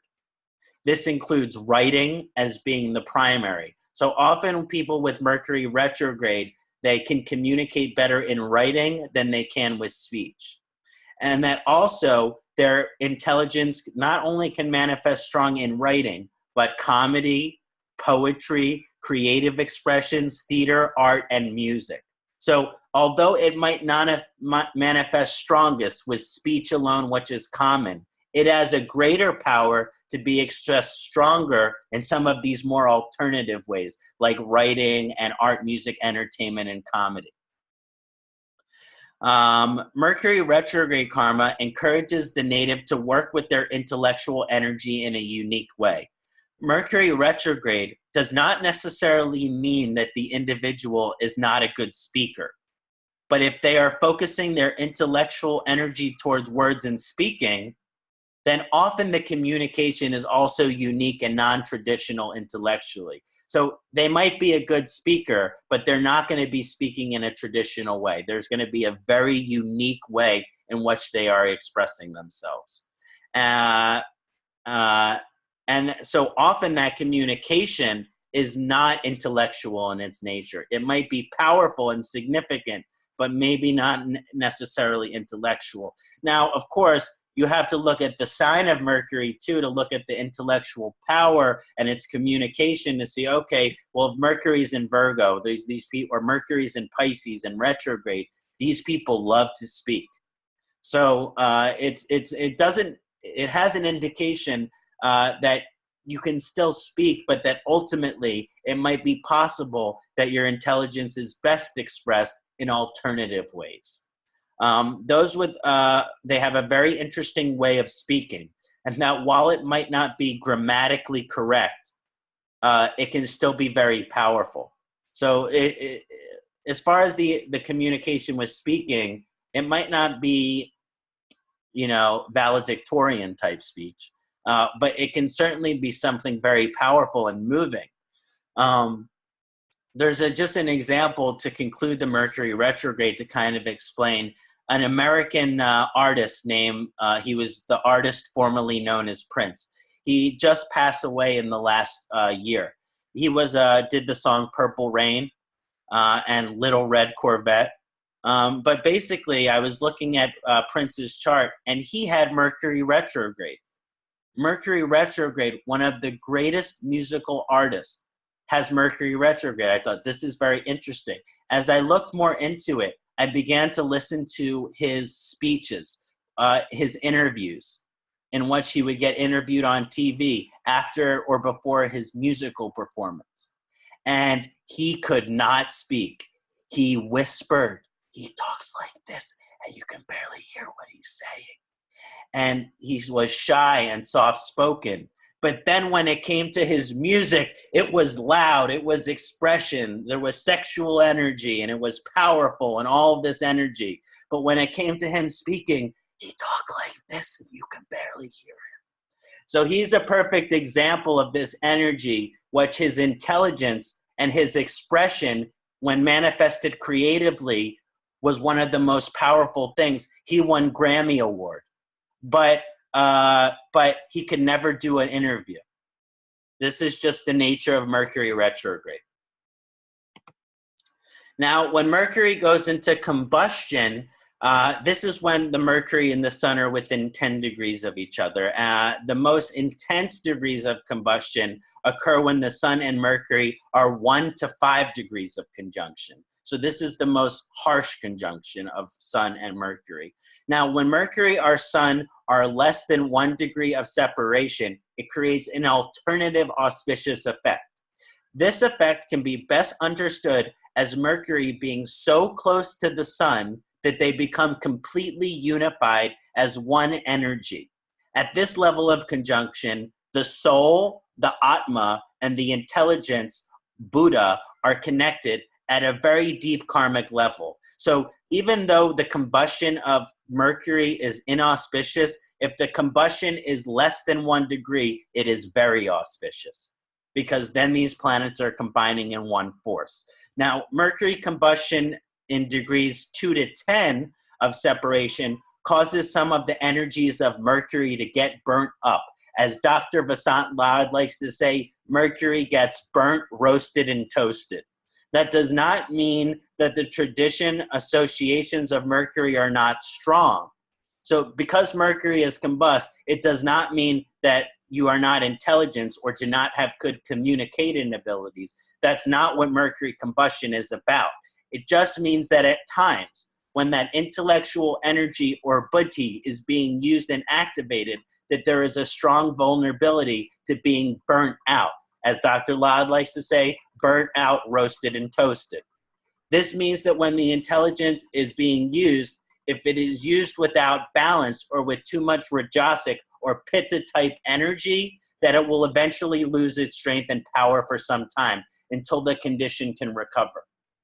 So as an astrologer, I have a combustion of Mercury. My Mercury and Sun are, I think, 3.5 degrees of separation.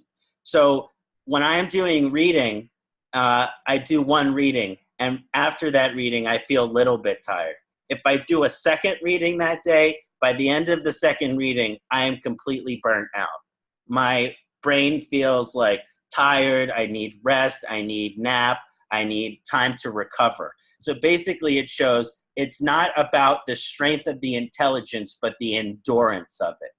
So the Mercury combustion relates to the endurance of intelligence. And if the intelligence is used too strongly, it will need time to recover in a state of combustion. So for example, after this webinar, I can't do anything intellectual the rest of the day. Yeah.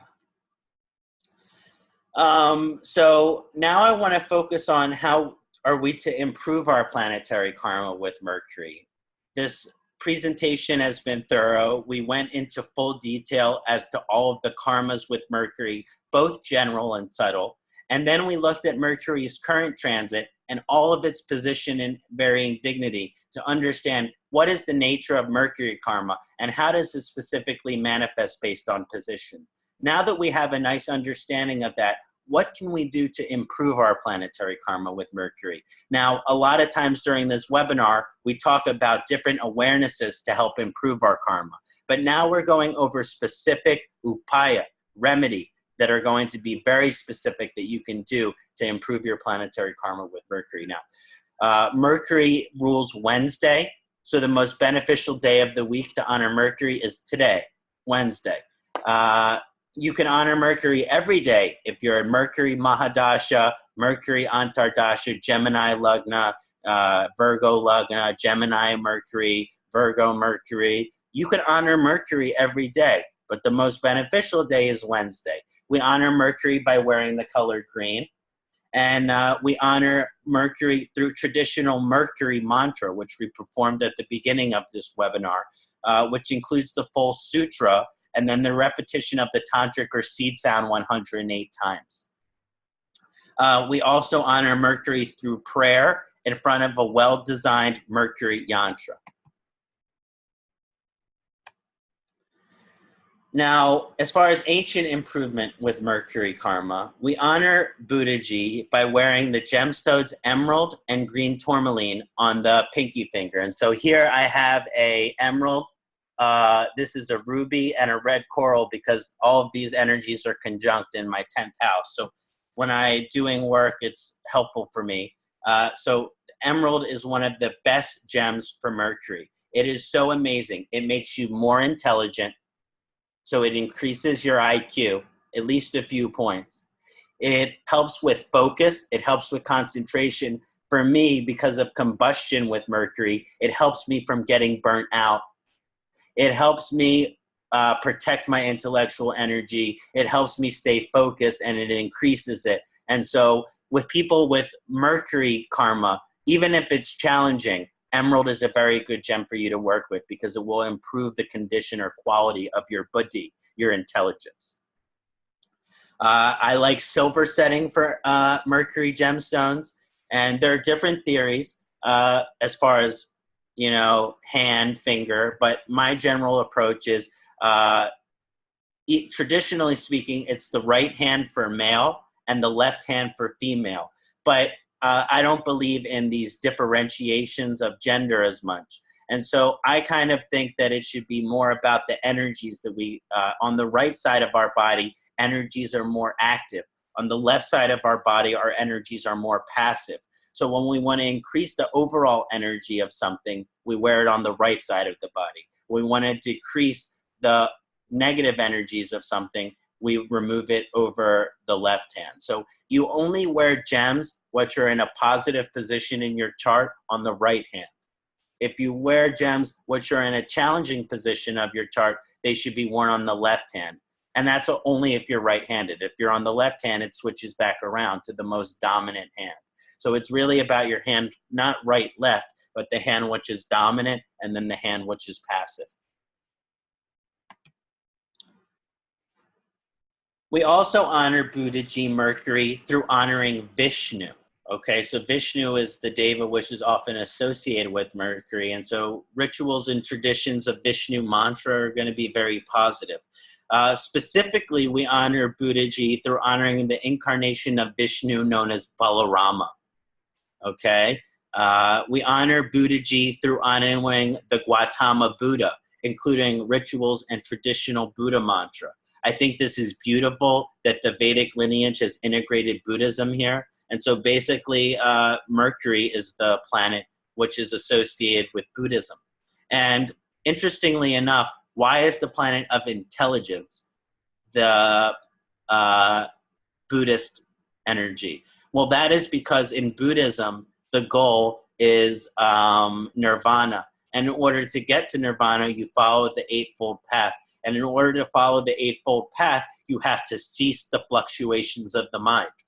The fluctuations of the mind take place in our intellectual capacity. So working with the intellect is ultimately also supposed to help us move beyond it. This is kind of that Buddhist path, which is to cease the fluctuations of the mind. And so for Buddhists, I recommend an inclination towards Mercury. And very interestingly enough, my brother, who I had mentioned to you, who has exalted Mercury, is Buddhism. So it can often show this indication. Just want to say hi. We'll rub his belly for good luck. So we also honor Buddhaji through offering green herbs, specifically Brahmi and Tulsi or other fresh herbs, to teachers because of the association with Mercury, friends, by the social, and then also the needy is always positive. So you want to offer green clothes, but the most positive thing to offer in honor of Mercury are fresh green herb to your teacher. So the best thing that you could do is to be a fresh herb to your teacher, but anything green to a teacher, friend, or needy is very positive. And the needy is also very positive for Mercury because Mercury and Saturn are friends. Saturn is connected to the needy. So working with the needy is very auspicious for Mercury. Now, moving on from the ancient perspective, kind of lifestyle aspects. What can we do in our lifestyle, in our daily life, to improve our planetary karma with Mercury? And the first is that it will greatly aid and improve our karma with Mercury to empower speaking and verbal communication in every aspect. This means that we should always communicate and speak our truth. And that in our evolution with Mercury, every single opportunity we have in our lives to speak or express ourselves must be taken. So if we want to improve our planetary karma with Mercury, we try to create opportunities for ourselves which we can speak and express. And if an opportunity comes, it must be taken. In other words, if you have given an opportunity in which you are to speak or in which you are supposed to express yourself or to communicate, and that you don't, it will hurt your karma with Mercury. So these opportunities of speaking, especially public speaking or speaking in front of a large group, are the best opportunities for us to improve our planetary karma with Mercury. And so taking something like a public speaking class can always be very positive. It will also greatly aid and improve our karma with Mercury to empower other forms of expression other than speaking, especially if Mercury is retrograde. This includes all forms of written communication, from the purely academic writing to that which is creative and brilliant. So all types of writing, really not limited.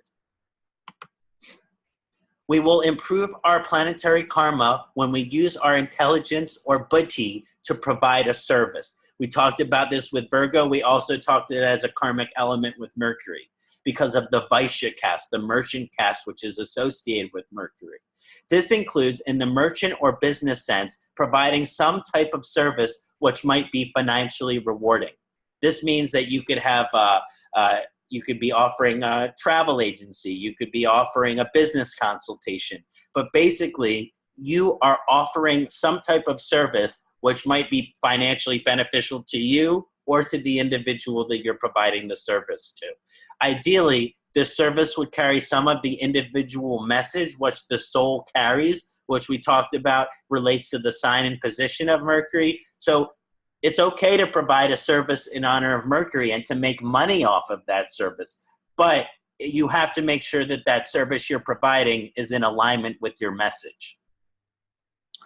But if ultimately the most positive thing you can do is a service that is selfless or humanitarian.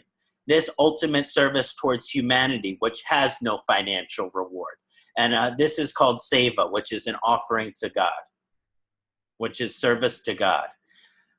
When we go to my guru's events, she has a long line of people signing up for seva to help do offering, to help create this kind of selfless service energy.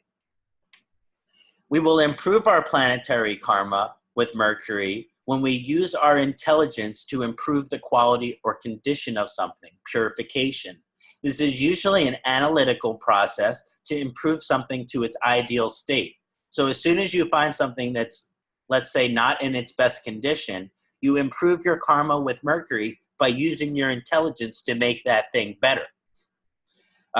So you use your intelligence to perform this analysis, in which the flaws must be criticized and removed, and the strengths are empowered and focused on. Okay?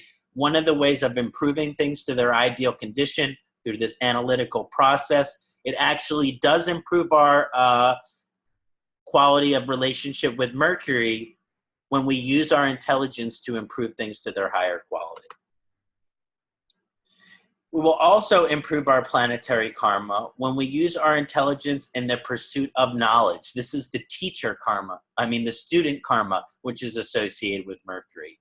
This includes all forms of education, but specifically those which are intellectually oriented, okay? So we improve our karma with Mercury when we learn, when we study, but when we're studying or learning something intellectual, that's even stronger to improve our karma with Mercury.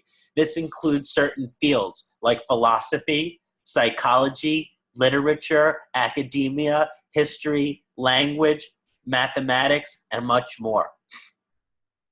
Okay? And this includes formal education at all levels, which is helpful to improve our karma with Mercury, but also includes an intellectual knowledge which can be one-on-one, like a tutor, a mentor, a guide, or a guru. If the knowledge that you are receiving from them is intellectual or logical, it will help improve your Mercury karma. We will improve our planetary karma with Mercury when we use our intelligence to be humorous. We improve this is one of the most enjoyable ways to improve our connection with Mercury, is to just try to have a good sense of humor. Humor is connected to the wit, and wit is connected to the intelligence and Mercury. Therefore, if we use our intelligence, our buddhi, to come up with jokes or funny things, and then express those jokes at an opportune moment, at the right time, then we will improve our karma with Mercury. So making a good joke and other people laughing is a boon from Mercury. We also improve our karma with Mercury whenever we engage in activities or thinking patterns which stimulate the intelligence. So whenever we do activities that are intellectually oriented, this is very good for improve our karma with Mercury. Mercury controls the buddhi, and therefore one of the best things that we can do to improve our Mercury is to use our discretion, to use our buddhi. Activities which support intelligence and improve our karma with Mercury include chess, listening to classical music, reading, writing, speaking, poetry, comedy, theater, learning, teaching, calculation, analysis, and math. Mercury is a social planet, and so greatly improves our karma with Mercury to perform these activities with friends or in groups.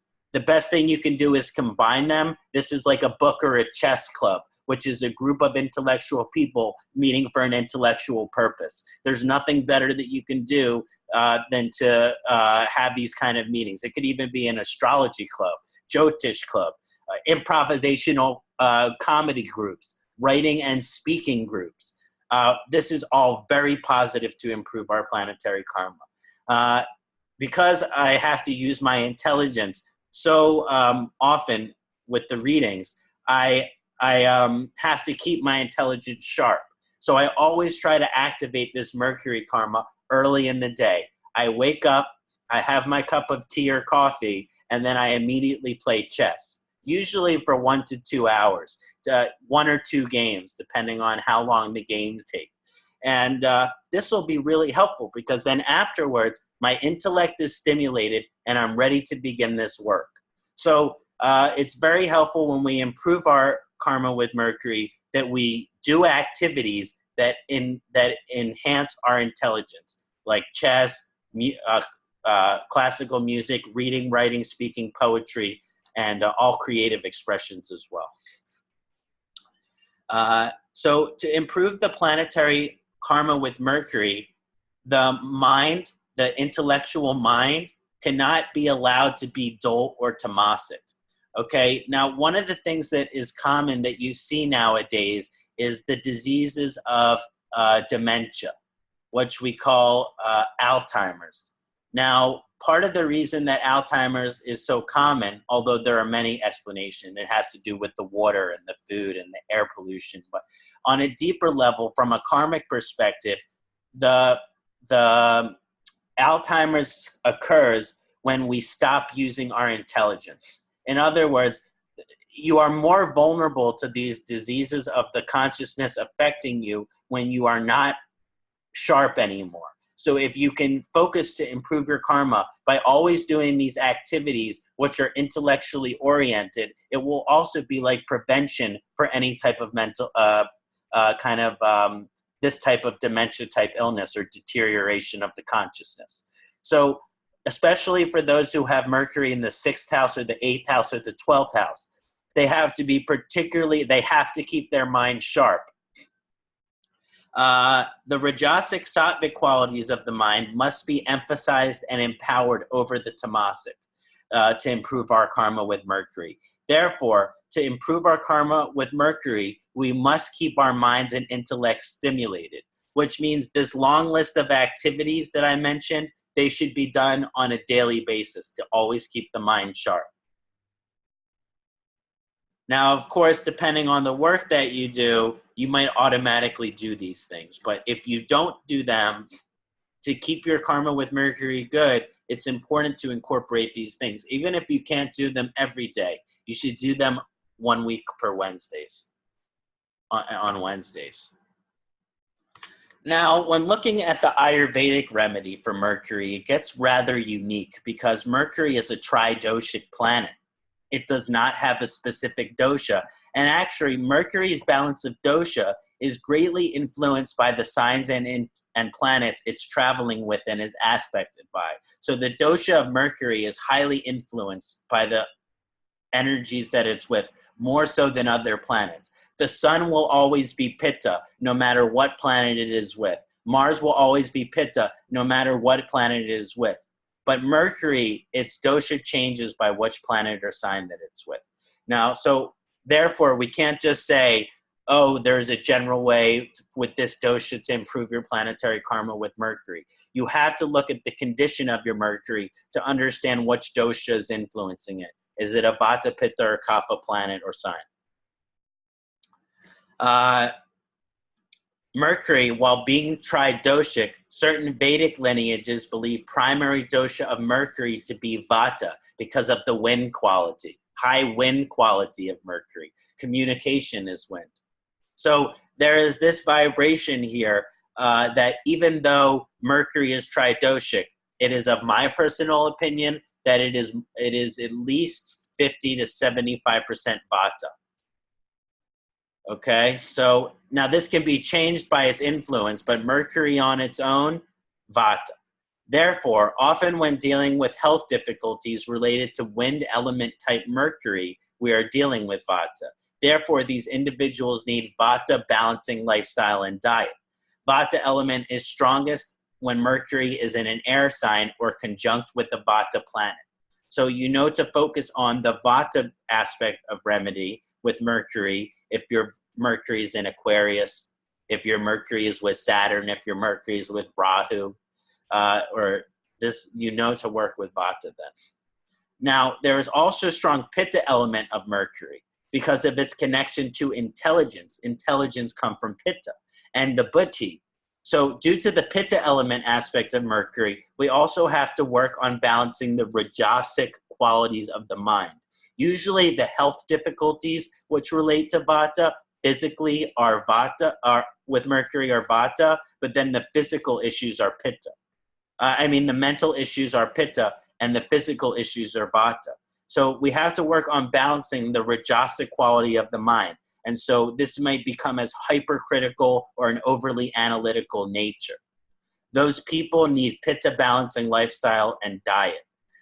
Pitta element is strongest in Mercury when it's in a fire sign like Scorpio, Aries or Sagittarius, and or conjunct with the Pitta planet like Mars or the Sun or Ketu.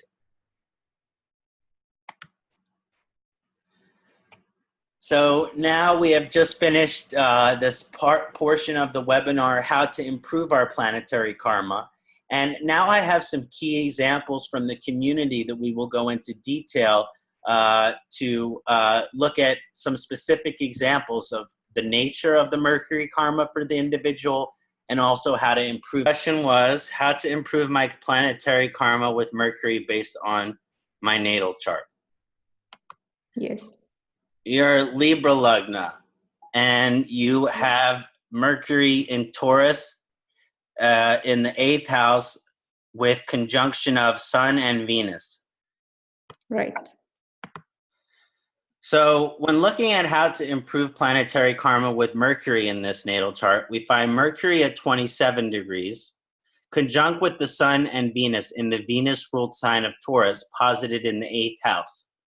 Sun is 6 degrees from Mercury, and Venus is 8 degrees from Mercury. Mercury has good dignity in Taurus and has favorable conjunction with friendly planets, Sun and Venus. So Mercury friend with Sun and Venus here. Sun is 6 degrees, so there is mild combustion of Mercury, but it's not less than 5 degrees, so it's not heavy combustion. So, as far as the burnout, you're vulnerable to it at times, but not heavily. And but overall, Mercury appears to be very comfortable. The position of 8th house, however, does present some unique attribute and challenging karmic aspects too. This conjunction gives a nice unification of intellect, soul, and creativity / the beauty of life. Because of the conjunction of the Sun, Mercury, and Venus, life and the soul and the mind, they're all connected, which is quite beautiful, I think. So also the position of these planets in the 8th house draws the intelligence and logic to unique hidden aspects of knowledge, including mysticism, occult, spiritual, astrological, and medical. So for example, how my Mercury is in Scorpio, well, Mercury in the 8th house carries similar vibration, in which one's intelligence is attracted to the curiosity, to that which is unknown, to that which is outside of the box, which that might be mystical or esoteric in its natures. So I think that's this. So in order to satisfy the karmic situations that Mercury is encouraging in your chart, you must continue to grow in your mystical knowledge throughout your life. And so basically Mercury is only satisfied if you're continuing to deepen your knowledge of all of your curiosities, specifically these kind of more mystical areas, which includes all spiritualities and religions, but also Ayurveda, Jyotish, and yoga, also all forms of healing, all forms of mysticism. So all of these areas, you must continue to always be deepening your knowledge in these areas. And that could be shown for astrology too, that one of the ways that you satisfy your karma with Mercury is by continuing to always be a student in this area of your life, which I have no doubt that you will do.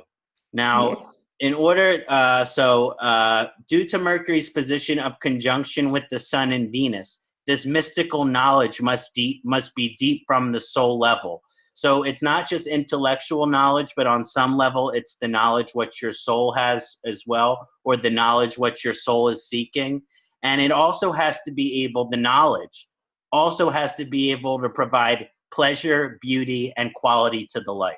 That is why I thought of astrology, because that knowledge, it provides pleasure and quality to those individual lives.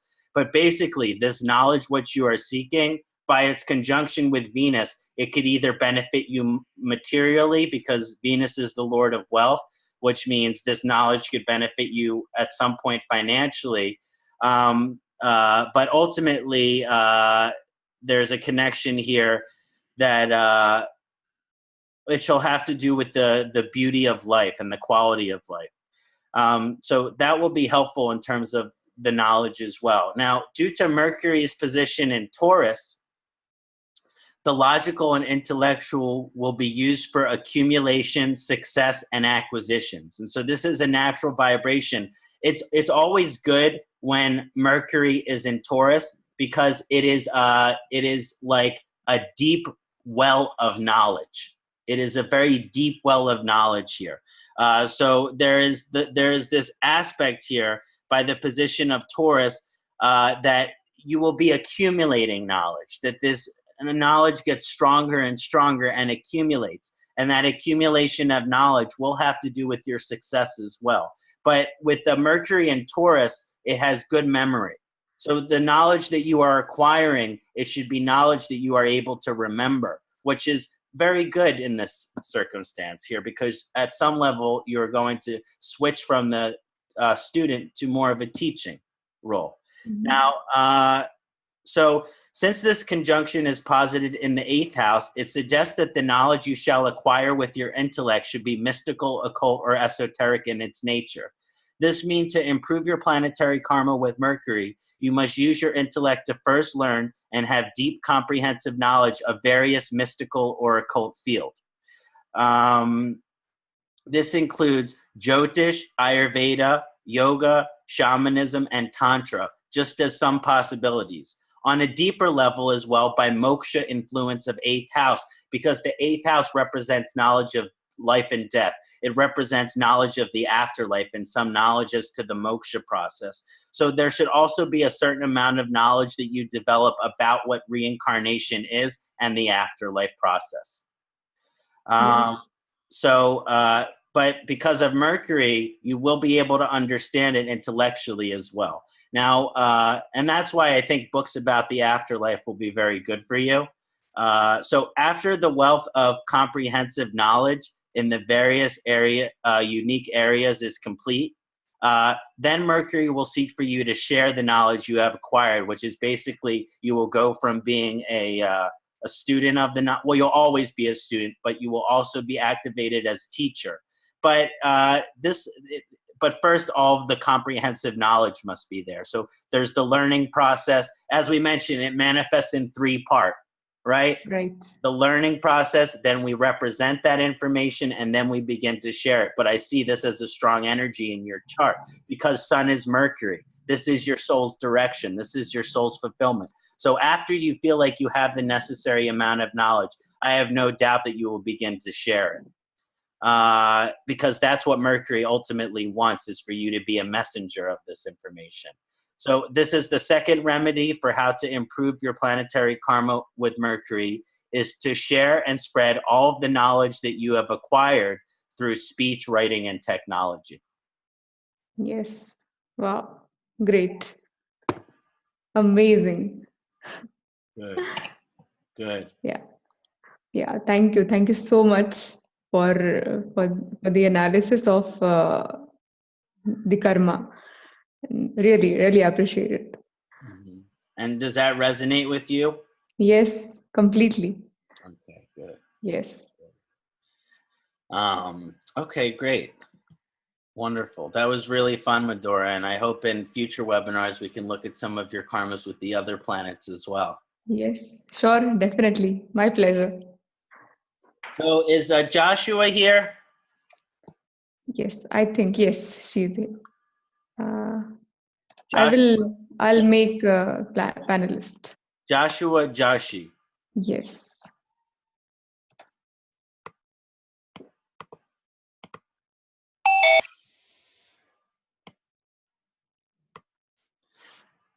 Hey, Joshua, just let me try to unmute you there. Hey, Josh. Okay. Hey. Namaste. What's up? Namaste. How are you doing today? Yeah. I'm good. Yeah. And you're joining us from London. From London. Wonderful. Yeah. How have you enjoyed the webinar so far? So far, it's been absolutely amazing. Oh, I'm Really. so happy to hear that, Yeah. bro. Yeah. And it's been nice getting to know you over these past few weeks. Yeah. Yeah. I have a feeling we'll be doing some work together in the future as well. Please God, yeah, maybe. So my question, or your question, is you mentioned that your Lagna and Moon are in Gemini. Yeah, that's correct. Yeah. Gemini, so you're ruled by Mercury. And that Mercury is in the 6th house of Scorpio, along with Venus. Yep. Okay, so we have Mercury-Venus conjunction, and it's actually just over 1 degree, so barely over 1 degree of separation. Yep. And so what is the realistically about this placement? So basically, what is the nature of this placement? Can I also add something to this? I mean, because it's in Scorpio, and the ruler is Mars, and Mars is in Kṣaṇāti, so if you can give that angle as well. Right? So. That's an excellent point. That's an excellent point. So first, let's look at the position. Now, you mentioned you're Gemini Lagna, and so with the rulership from Mercury, your ruling planet is going to be a big karmic player. So just by the fact that you're ruled by Mercury means that Mercury is going to have a more significant lifelong influence than other planets. And on some level, because of its influence on the Lagna, it is connected to some aspect of your Dharma. Okay. Now, Mercury has position in the sign of Scorpio, conjunct with Venus, just barely over 1 degree of separation. This conjunction has posited itself in the 6th bhava, which relates to the artha aim of life, your prosperity, success, and financial security. Now, that's the aim of life, not the area. Now, generally speaking, Mercury does well in Scorpio, even though the relationship between Mars and Mercury can be challenging. This is because the nature of Scorpio, more so than the relationship between Mars and Mercury. But as you mentioned, there's the Mercury is in Scorpio, which is ruled by Mars, and the Mars is in Kṣaṇāti. This gives a certain amount of signification to that rulership as well. So you definitely do want to address the Mars rulership there. This relationship between Mars and Mercury in your chart can be challenging. This is because buddhi and intellectual capacity combine auspiciously with our curiosity and investigative nature when Mercury is in Scorpio. This means that you will have good intelligence looking at Mercury's sign alone, but that often that is intelligence is attracted to vibrations which relate to Scorpio, similar to Madhura and I, like mysticism, occult, medical, spiritual, and kind of outside of the box curiosities. Also, Mercury is very friendly with Venus, and so you find yourself with the very unique Buddha Shukra Yoga. The 6th house is considered Upachayasthanas, which means a growth, is a marker for evolution through self-improvement. This means the conditions and qualities of these houses get better along with our growth and evolution throughout our lifetimes. So basically, the rewards of these houses are basically related to how great we can grow and evolve. So that's important. Generally speaking, this is considered a challenging house for any planet to be posited in, but is a natural house for the energy of Virgo, because Virgo is the 6th sign and the 6th house is Virgo house, which is, so therefore the position of Mercury in the 6th house is actually considered a signification position, and Mercury gets stronger in the 6th house. Even though it's a challenging house, it's more comfortable than most planets in the 6th house. Mercury is one of the most comfortable planets in the 6th house. So in your karmic evolution with Mercury, you will be greatly rewarded through Upatraya, which is the spiritual evolutionary process through your self-improvement and growth. And we can pejoratively understand this as self-help. So there's a strong connection between bettering yourself and self-help, and also the karma with Mercury here. Now, Mercury and Venus are so close in degree that much of their energies are unified and combined. so there's not, and the sun is far enough away there, so there's not so there's not any combustion going on. Much of the energies are unified and combined. So on some level, your intellect and your senses, because Shukra is the lord of the senses, are integrated and combined. So there's an integration of the sensual and the logical. This is actually somewhat beneficial.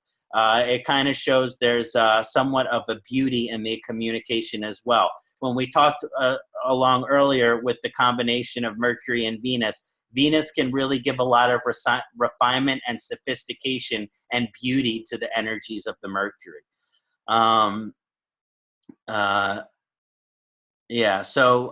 In this sense, on some inherent level, this is integrated and combined. This can also be understood as logic and beauty being combined, or reason and pleasure are being combined. So sometimes these energies are unified here. So since conjunction is in the 6th house, you may find the karma associated with the work that you do or the services that you provide.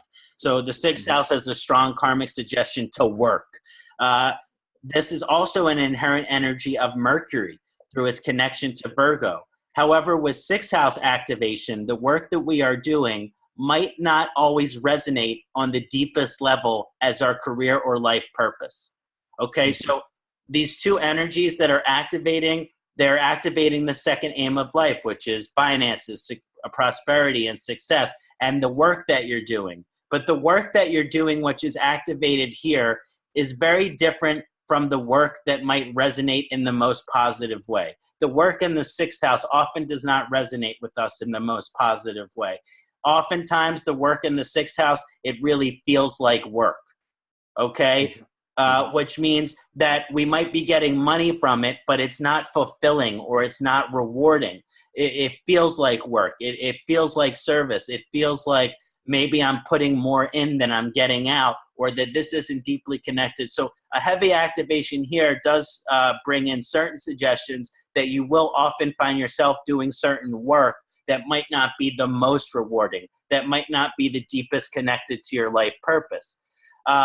But at the same time, the combination of Mercury and Venus should be making you capable of doing that work well. In other words, that hyper capability aspect, and also bringing some creativity into it. So even though it might not ultimately resonate as the greatest thing, you're still able to do it in a very unique way. So those are just some of the things that, so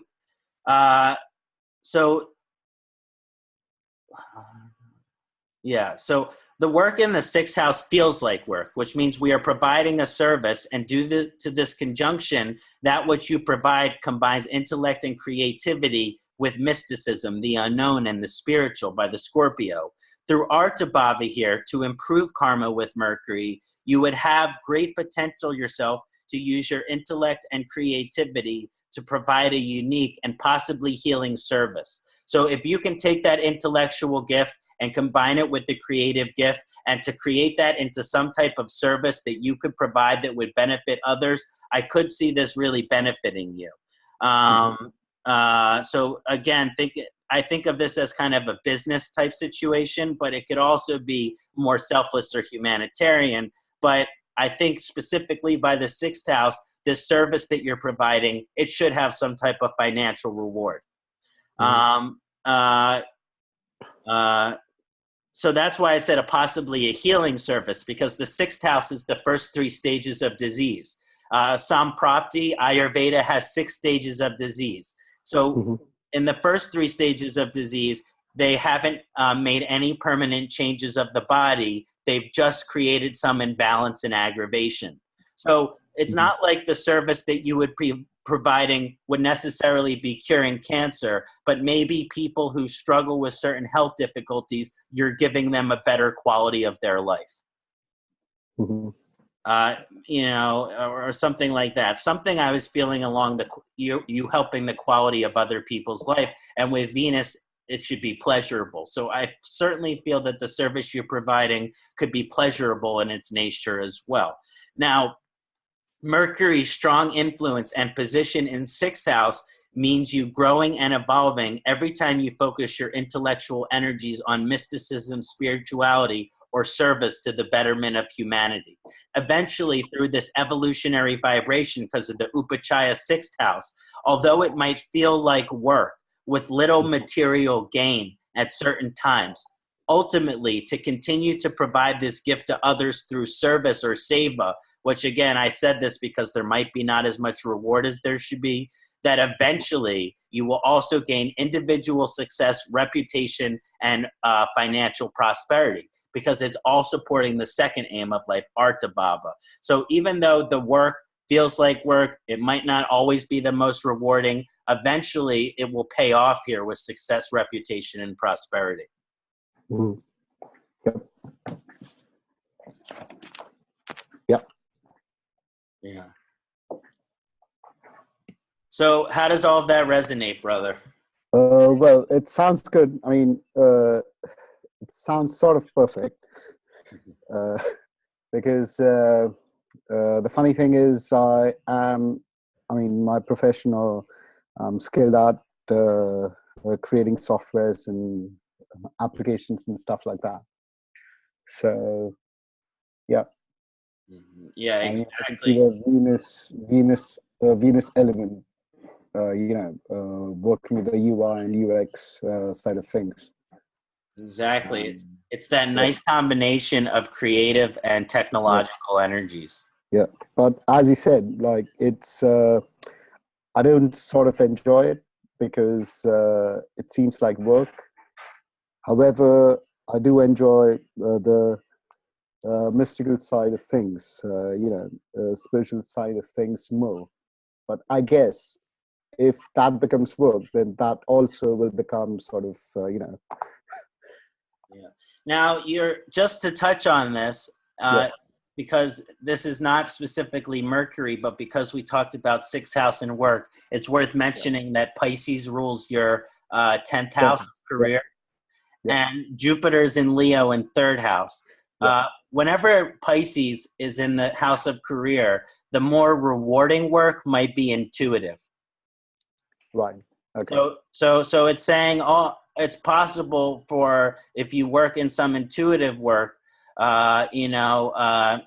this will be very positive. It might be more rewarding, but and it also, Jupiter's in Leo, so it might help with your prosperity. You could become a leadership. So I would just, even though this is the work, which is the majority of hours that you have spent, whether it's astrology or something like a mystical oriented religious path, but basically there's something there that's also could either be a hobby, that it could be work that you do as well. Right. And then is the Gandhanda position of Mars? Yeah.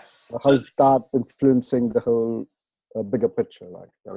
So the Gandhanda influence of Mars, very interestingly enough, usually is a good position for Mars, is going to be basically, so by its connection to the third house is ambition and motivation. Mars is very comfortable in the third house because this is a house where energy is needed, and then Mars is the planet of energy. So even though the work that you're doing will feel like work, and you should always kind of have the energy to do it. Yep. In other words, Mars is supporting the energy here Mars is actually giving you ambition and motivation to do this work. Yep. And Jupiter kind of orienting it more to the career life purpose, a different kind of motivation. Yeah. It was nice to look at your chart with you, brother. One last thing. I mean, as of now, if you look at the current transit, I think Mercury and Saturn are in Sagittarius at 4 degrees, and I think my moon is also at 4 degrees. It's quite an interesting observation. Sure. So Saturn would be heavily aspecting your moon there, and your Lagna. So that would create a lot of delays and obstacles and challenges at the time. But Mercury there would at least be helping you to, you would be able to understand those things. In other words, your ability to logically understand that should be able to give you some peace of mind to know that that's temporary. Yep. Awesome. Thank you very much. Thank you very much. I hope to see more of you in the future, brother. Yep. Please go. Yeah. Okay. Namaste. Okay, George. Yes, so I think we have him. Yes. I'll promote into the panelist.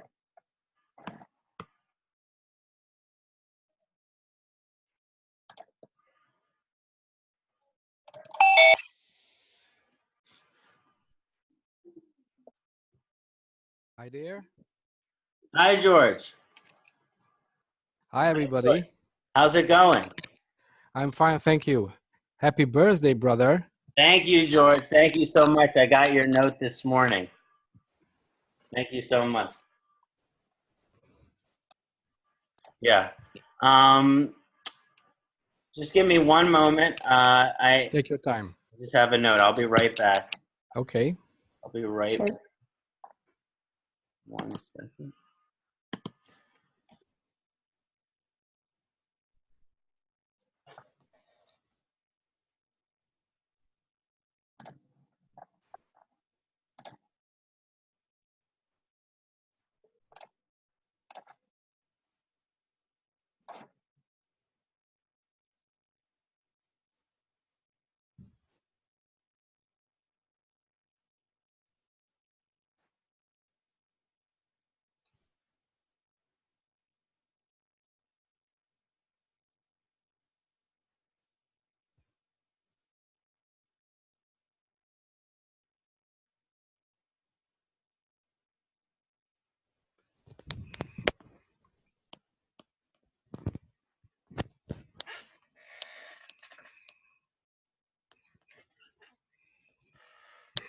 Most egy perc szünet van.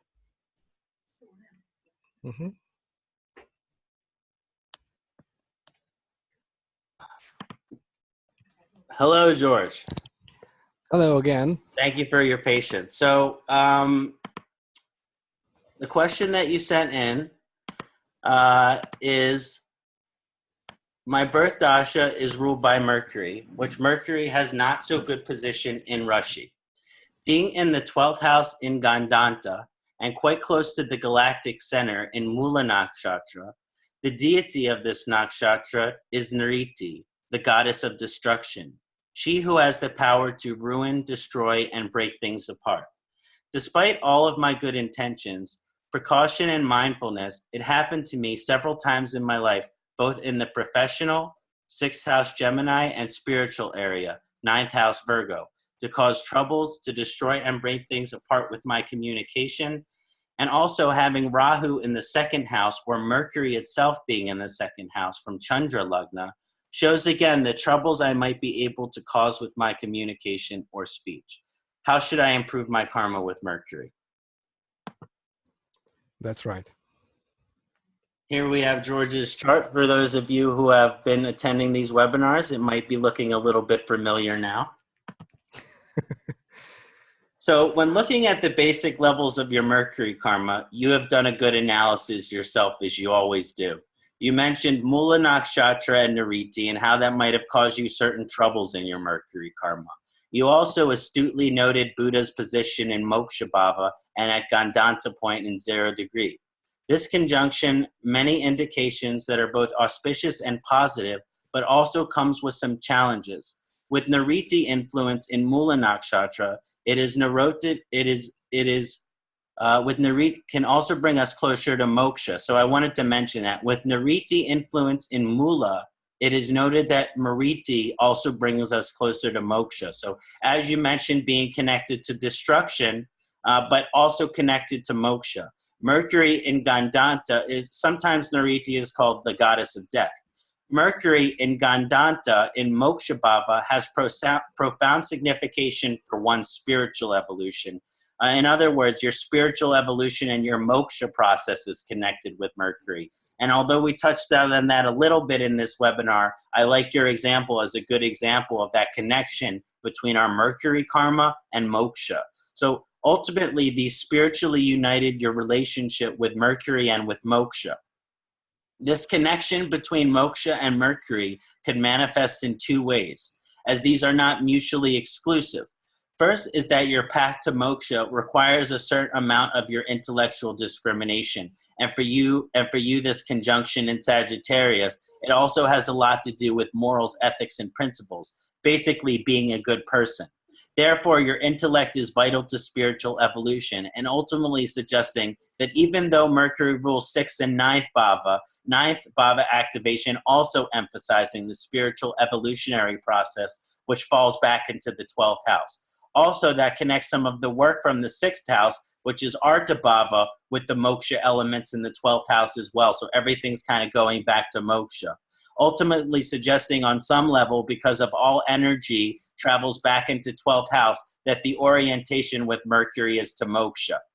Therefore, 12th house indicates certain losses, sudden changes, lack of groundedness or stability in the material world, again, which orients you towards a more spiritual evolutionary aspect at the sacrifice of the work material from the 6th house aspect. Therefore, the second aspect I really wanted to mention from a remedial perspective to improve the karma with Mercury and align to this kind of 12th house Mercury Bhava, it would suggest that ultimately there must be no attachment towards one own's intellectual, rational, or logical understanding of things. Because whenever there are planets, things in the 12th house, we have to give up that planet for moksha. We have to give up of those energies. So here, in order for you to get to moksha, there has to be some giving up of the intellect. There has to be giving up of the logic. So on some ways, an over-intellectual focus could be seen as somewhat of as an obstacle. Therefore, the second aspect, there could be no attachment towards one's intellectual or rational understanding. That also with this conjunction, one cannot be too attached to one's memories either. Mercury and the 12th house has this letting go of memories because of Mercury's connection to them. Ultimately here from 12th bhava influence, it might be suggesting that even though the intellectual energy is used to understand what moksha is, your understanding of reincarnation and moksha through everything that you've studied, you had to use your intellect to get there, but that ultimately that your surrender of your intellectual understanding is the greatest moksha of all. Thank you so much. An amazing analysis as usual. Although I have missed the first part of the webinar, well, you know, Mercury is retrograde, and I arrived a little bit late at home. I forget to add to my question. Does that mean anything, or certainly it means something that my Mercury in the D9 in the Navamsha is in my Lagna, so therefore it has a Digbala, it has a directional strength over there. Certainly does. Yeah, and whenever a planet is in the 12th house in natal chart and in the Lagna in Navamsha, it shows a very interesting karma. It kind of shows that although it might be manifesting these aspects that we talked about, that ultimately the D9, I like to call it shortly the Dharma chart. And then the Lagna in the D9 is the first Dharma house in the Dharma chart. So even though ultimately you are to surrender all of these things for your spiritual evolution, it's part of your Dharma. You know, like your intellect, your strength, your logic, it's part of who you are. It's part of your Dharma. Ultimately, though, I don't know. I guess I'm sure you find interesting the idea of using the intellect to understand what moksha is, but then eventually surrendering that. But eventually, because of the Mercury Lagna in the D9, it is also part of your dharma to use your intelligence and to be an intelligent person. I see. Thank you. Only a short mention. I think that being a Buddhist practitioner for more than 15 years, I think that I'm doing my best to worship and to improve my planetary karma with Mercury. Definitely. Because, and Mercury in 12th house, which means moksha and Buddhism are deeply connected. This shows that your version of moksha could be very much nirvana. Wow, it sounds great. Yeah. Okay, thank you so much. Happy birthday again, and namaste. Thank you, George G. Namaste. Okay, the last question that we have here is Dinesh G. Okay, I'll make him panelist.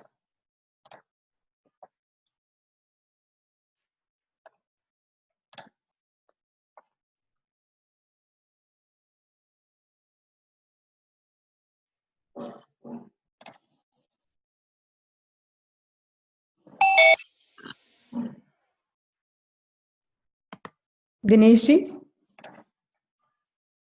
जी बोलो hello Hey, नमस्ते Dinesh G, नमस्ते can you hear me? नमस्ते जी Can you hear me well? हाँ नमस्ते जी have you yes of course I can hear you. Okay, fantastic. Happy you were able to attend our webinar today. Happy birthday to you.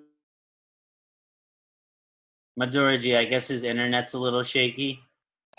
yes Dinesh ji First of all, It's not coming out clear. I don't really understand. Dinesh ji uh, Well, the most important thing is that he's here, so yes you can have yes the yes question answered. So the yes question, right. hello. Kindly guide me how yes.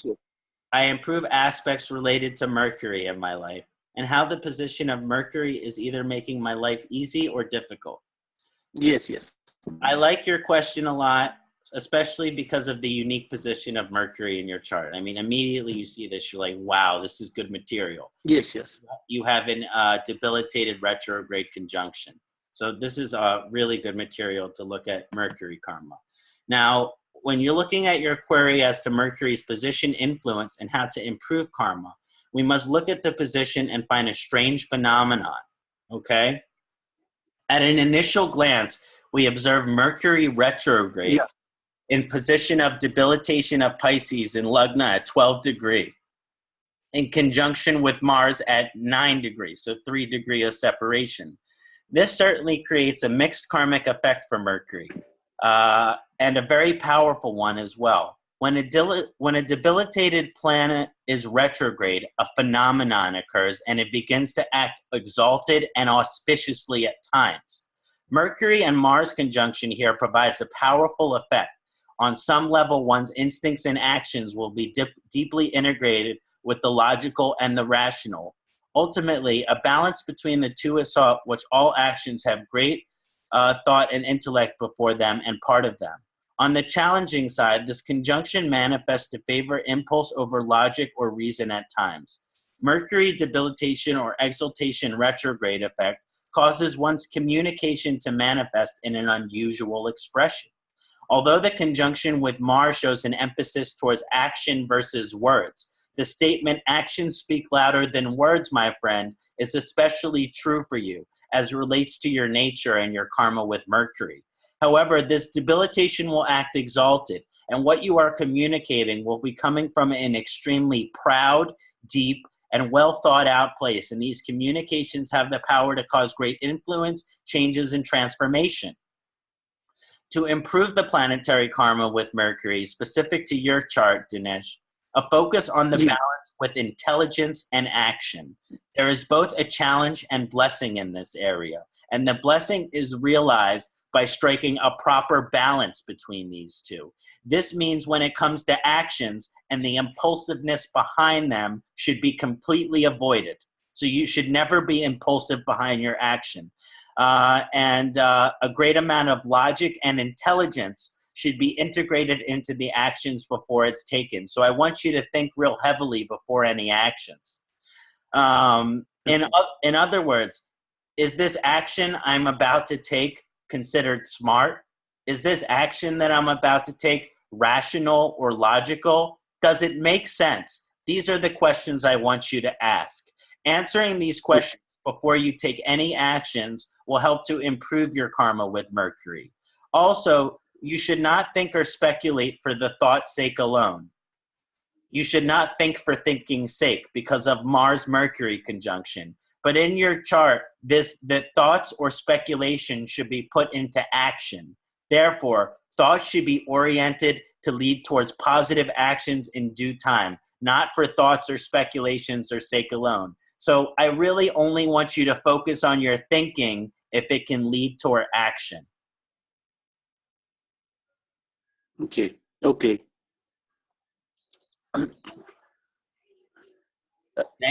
How can I improve my communication?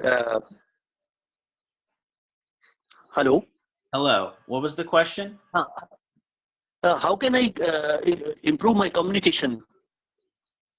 So to improve your communication with this vibration, it's going to be really helpful for you to kind of focus your energy towards intellectual things. So you need to be speaking, reading, writing, and expressing yourself whenever possible.